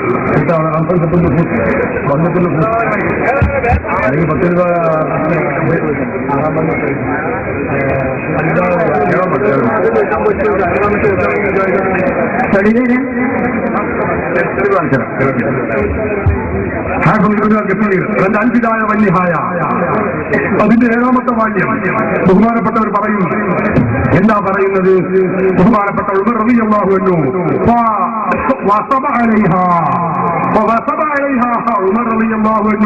ഭാര്യ പള്ളിയിലേക്ക് പോയപ്പോ ഭാര്യയുടെ മേലിൽ ചാടി വീണു. ഭാര്യയുടെ ആറ്റിക്കറിയുടെ മുലക്ക് താഴെ വഴി ഇടി കൊടുത്തു. പടച്ചോനെ, പള്ളിയിൽ പോകുന്ന പുണ്യുള്ള കാര്യമാണെങ്കിൽ ഉമർ റളിയല്ലാഹു അൻഹു ഭാര്യ ഇങ്ങനെ തല്ലണം. ഇമാം ബുഖാരി ഉദ്ധരിച്ച ഹദീസിൽ കാണാം, കാന ഉമർ യക്റഹു വയറാറു അലൈഹാ. ഉമർ റളിയല്ലാഹു അൻഹു അത് വെറുക്കാറുണ്ടായിരുന്നു. ഉണ്ടായിരുന്നു. അങ്ങനെയാണ് ഉമർ ഫാറൂഖ് റളിയല്ലാഹു അൻഹു വഖറഫഹി നബിയ മുലക്ക് താഴെയായി ഇടിച്ചു നിർത്തിയില്ല.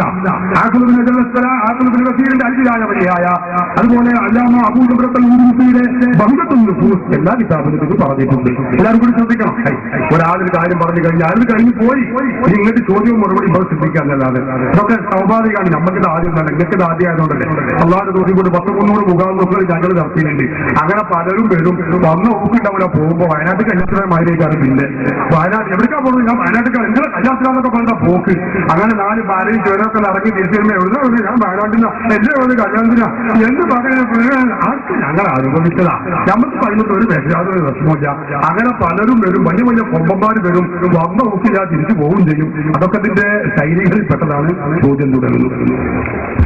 അപ്പോ ഉമർ റളിയല്ലാഹു അൻഹു റസൂലുള്ളാഹിന്റെ സുന്നത്തിനെതിരെ ചെയ്തത് കാരണം ഭാര്യമാരെ തല്ലാൻ പാടില്ല എന്ന് റസൂൽ പഠിപ്പിക്കുന്നത്. അങ്ങനെ പറഞ്ഞില്ല. തല്ലമേ റസൂൽ പഠിപ്പിച്ചിട്ടുള്ളത്. അത് റസൂൽ പറഞ്ഞതിന് തെളിവ് എത്ര എവിടെ റസൂൽ പറഞ്ഞേ? വിശുദ്ധ ഖുർആനിൽ തന്നെ. അതിനപ്പുറം എന്താ പൗരിമില്ല പാടല്ലാഹു അപ്പൊ റസൂലിനെ ഒന്നുകൂടി ഊട്ടാർ കൂടി അത് റസൂലാണ് ഈ ഖുർആൻ ഇറക്കുന്നത്. അതിനൊക്കെ അറിയില്ലേ? ആ റസൂലാണ് ഈ ഖുർആൻ പഠിപ്പിച്ചിരുന്നത്. അപ്പൊ അതിനൊന്നും കുഴപ്പമില്ല. ഖുർആനിൽ തന്നെ പറഞ്ഞ പൗരിമില്ല അടിക്കൂ നിങ്ങൾ സ്ത്രീകളെ. അപ്പൊ ആവശ്യത്തിന് അടിക്കേണ്ടി വരും. അത് റസൂലുള്ളാഹി സ്വല്ലല്ലാഹു അലൈഹി വസല്ലം പഠിപ്പിച്ച ഇസ്ലാമിക ശരീഅത്താണ്. അത് മുസ്ലിമീങ്ങൾ എല്ലാവരും പഠിച്ചത് എല്ലാവർക്കും അറിയും ചെയ്യാം. വഹാബികളും അവരുടെ ഭാര്യമാരൊക്കെ തല്ലരുണ്ട് തന്നെയാണ് നമ്മളൊക്കെയുള്ള വിവരം. ഇവിടെ മാത്രമല്ല വഹാബികൾ ഞങ്ങൾക്കവിടെയുണ്ട്. അവിടെയൊക്കെ നമ്മൾ അനുഭവിക്കുന്നതാണ്. അതൊന്നും പിന്നെ ഇവിടെ ഇയാൾ പറഞ്ഞ മാതിരി ഈ കുടുംബപരമായ പ്രശ്നമൊന്നും പറയാൻ നമ്മൾ താല്പര്യമില്ല. വേറെ തന്നെ വഹാബികളുടെ പ്രശ്നങ്ങൾ പറയാൻ പറഞ്ഞു. ഇതിന്റെ ഈ കുടുംബപരമായ സാദിഖ് സഖാഫിന്റെ അമ്മാന്റെ കാര്യവും ഉപര വാപ്പാന്റെ കാര്യവും അതൊന്നും ഇവിടെ പറയേണ്ടതില്ല.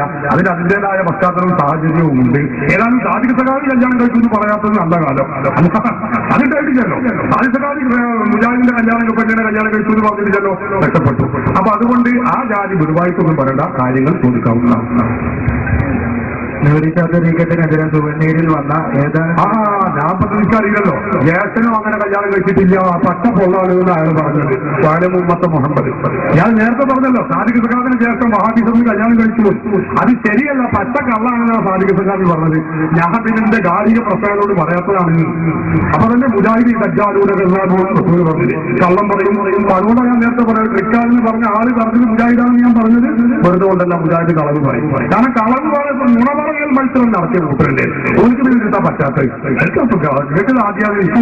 എന്റെ ജ്യേഷ്ഠന്റെ ഭാര്യയുടെ പിതാവോ അല്ലെങ്കിൽ ബന്ധപ്പെട്ടവരോ മുജാഹിദാണ് എന്ന് ആ ജ്യേഷ്ഠന്റെ ഭാര്യയുടെ പിതാവോ അല്ലെങ്കിൽ ഉത്തരവാദിത്തപ്പെട്ടവരോ അങ്ങനെ പറഞ്ഞാൽ ഞാനിവിടെ മൂക്ക് കുത്തി ഈ സാഹസത്തിന് മുമ്പിൽ നിൽക്കാൻ തയ്യാറാണ്. പച്ച കള്ളമാണ് ആ കാര്യം.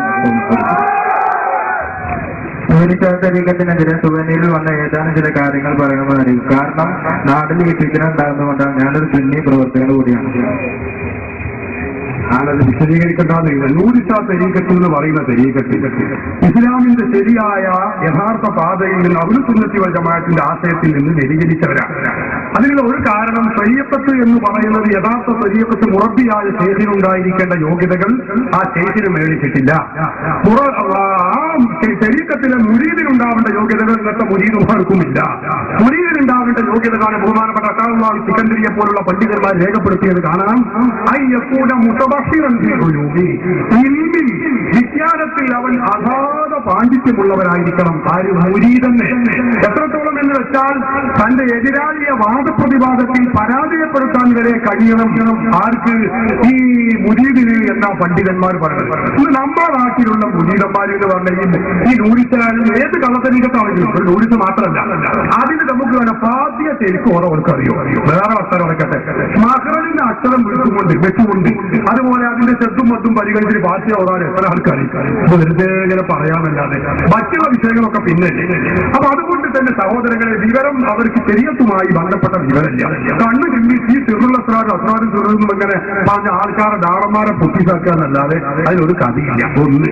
മറ്റൊന്ന്, ഈ കാണുന്ന വേറൊന്നറിയോ നിങ്ങൾ, ഇത് നൂരിശാ ശൈഖ് എന്ന് പറയുന്ന അവരുടെ നേതാവ് എഴുതിയ പുസ്തകം, ഉറുദുവിലുള്ള പുസ്തകമാണ്. ഇതിന്റെ പേര് അസ്റാറുൽ ലാ ഇലാഹ ഇല്ലല്ലാഹ് എന്ന പുസ്തകം പഴയ പതിപ്പാണ്. അതിന്റെ 46, 41, 46, 43 പേജുകളിൽ അവർ വ്യക്തമായി ഈ കാര്യങ്ങൾ പറയുന്നുണ്ട്. എന്താണ് അല്ലാഹു അഹ്ലു സുന്നത്തി വൽ ജമാഅത്ത് ചെയ്യുന്ന ഒരുപാട് കാര്യങ്ങൾ. ആ കാര്യങ്ങൾ ഓരോന്ന് എണ്ണി വിശദീകരിക്കാൻ നേരമില്ല. എന്തൊക്കെയാണ് സുന്നികൾ ചെയ്യുന്ന ഉറൂസ്, അവിടെയുള്ള വറക്കത്തെടുക്കല്, അവിടെ നമ്മൾ ചെയ്യുന്ന ആ കൊടി, അത് മുത്തല്, തോന്നോത്ത സുന്നികൾ ചെയ്യുന്ന ഇത്തരം ഉറൂസും ഈ വറക്കത്തെടുക്കുന്ന ഈ പരിപാടി, ഇതിനൊക്കെ ഞാൻ ചെയ്തിട്ട് അതുപോലെ നമ്മൾ താഴീത് ബാൻഡ് എന്ന് പറഞ്ഞാൽ നമ്മളെ ഐക്കല്ലുകൾ ഉറുക്ക് ഐക്കല്ല് പോലത്തെ കാര്യങ്ങളൊക്കെ വിശദീകരിച്ചുകൊണ്ട് അയാൾ പറയുന്നത് എന്താണെന്ന് കരുതുകൾ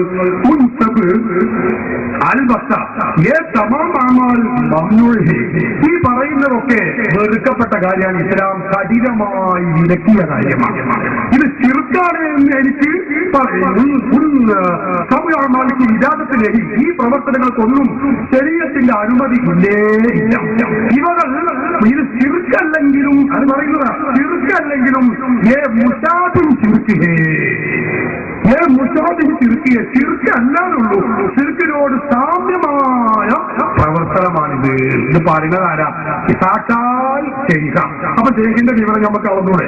ഇതുകൊണ്ടാണ് അഹ്ലു സുന്നത്തി വൽ ജമാഅത്ത് പറയുന്നത് നൂറിഷാ തരീഖത്ത് അഹ്ലു സുന്നത്തി വൽ ജമാഅത്തുമായി വെടിഞ്ഞ പ്രസ്ഥാനമാണ്, സത്യത്തിന്റെ സൽസരണിയിൽ നിന്ന് വ്യതിചരിച്ച പ്രസ്ഥാനമാണ്.